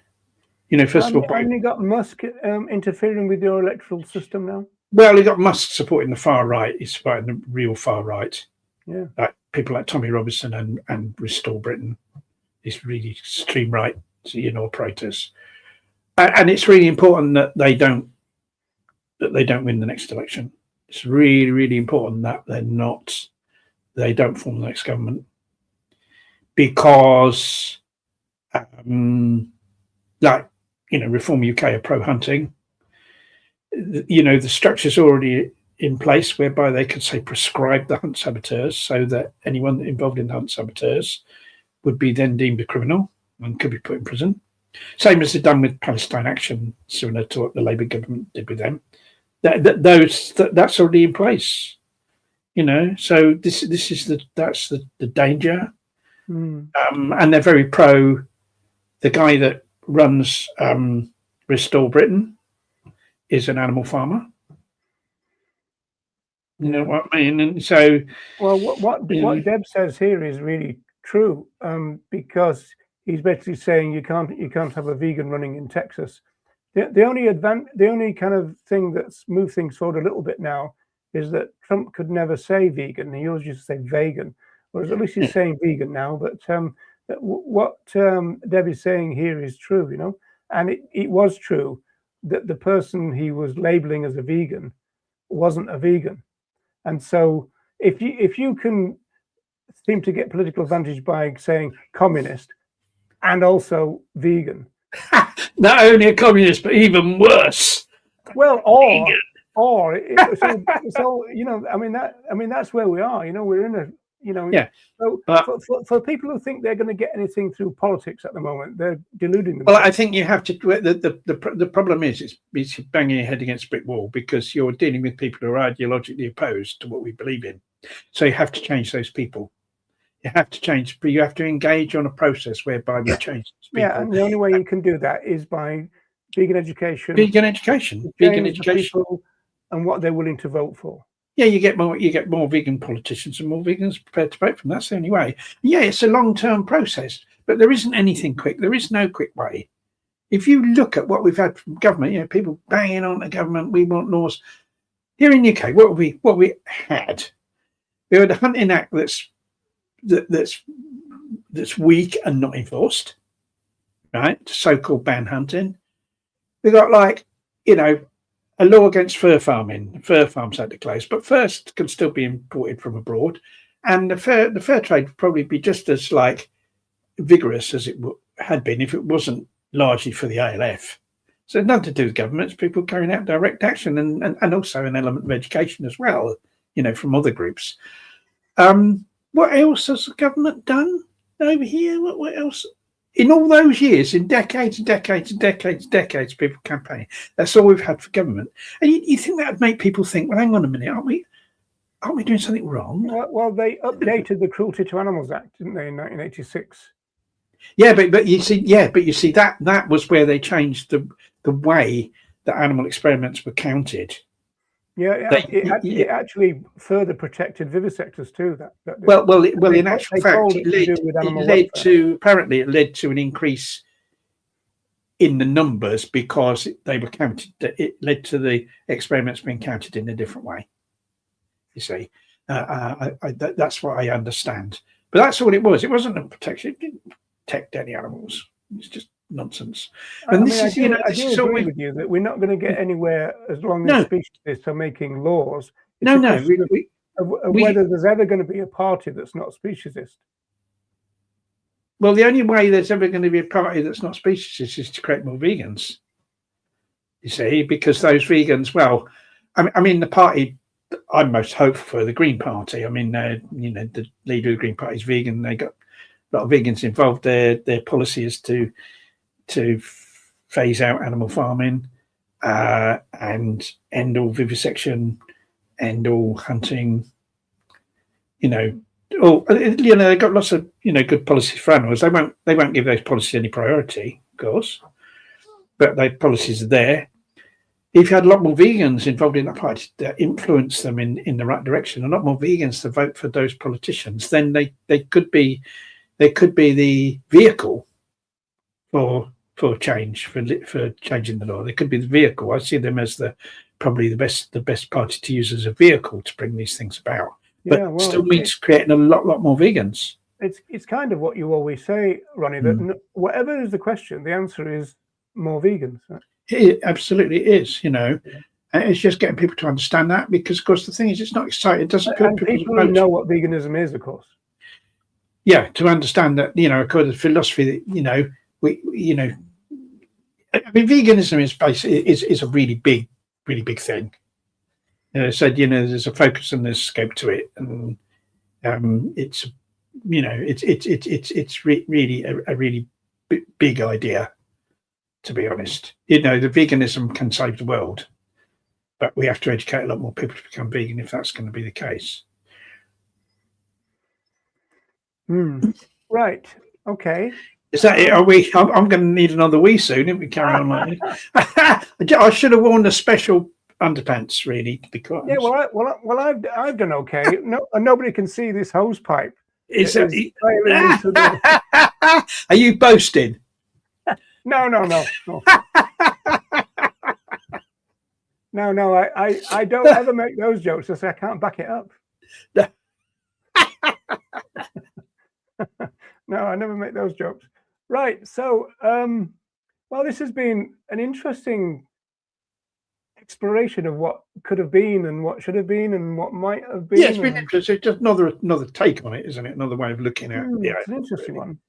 Yeah. And I suppose that's one of the values of the old codgers in the movement. At least they've got this historical background that nobody else is going to be able to say to anybody, right? You know, so I think that's true because we remember things from years ago. Well, I still remember some things from years ago. Yeah, I remember it, and then I tell you about it again, Ronnie. That's it. Then that reminds me. Yeah. That reminds me. Okay, so we must do that again, and we will do. And I want to thank everybody for sticking with us. And we will be back on the proviso, Ronnie, that we are both still alive.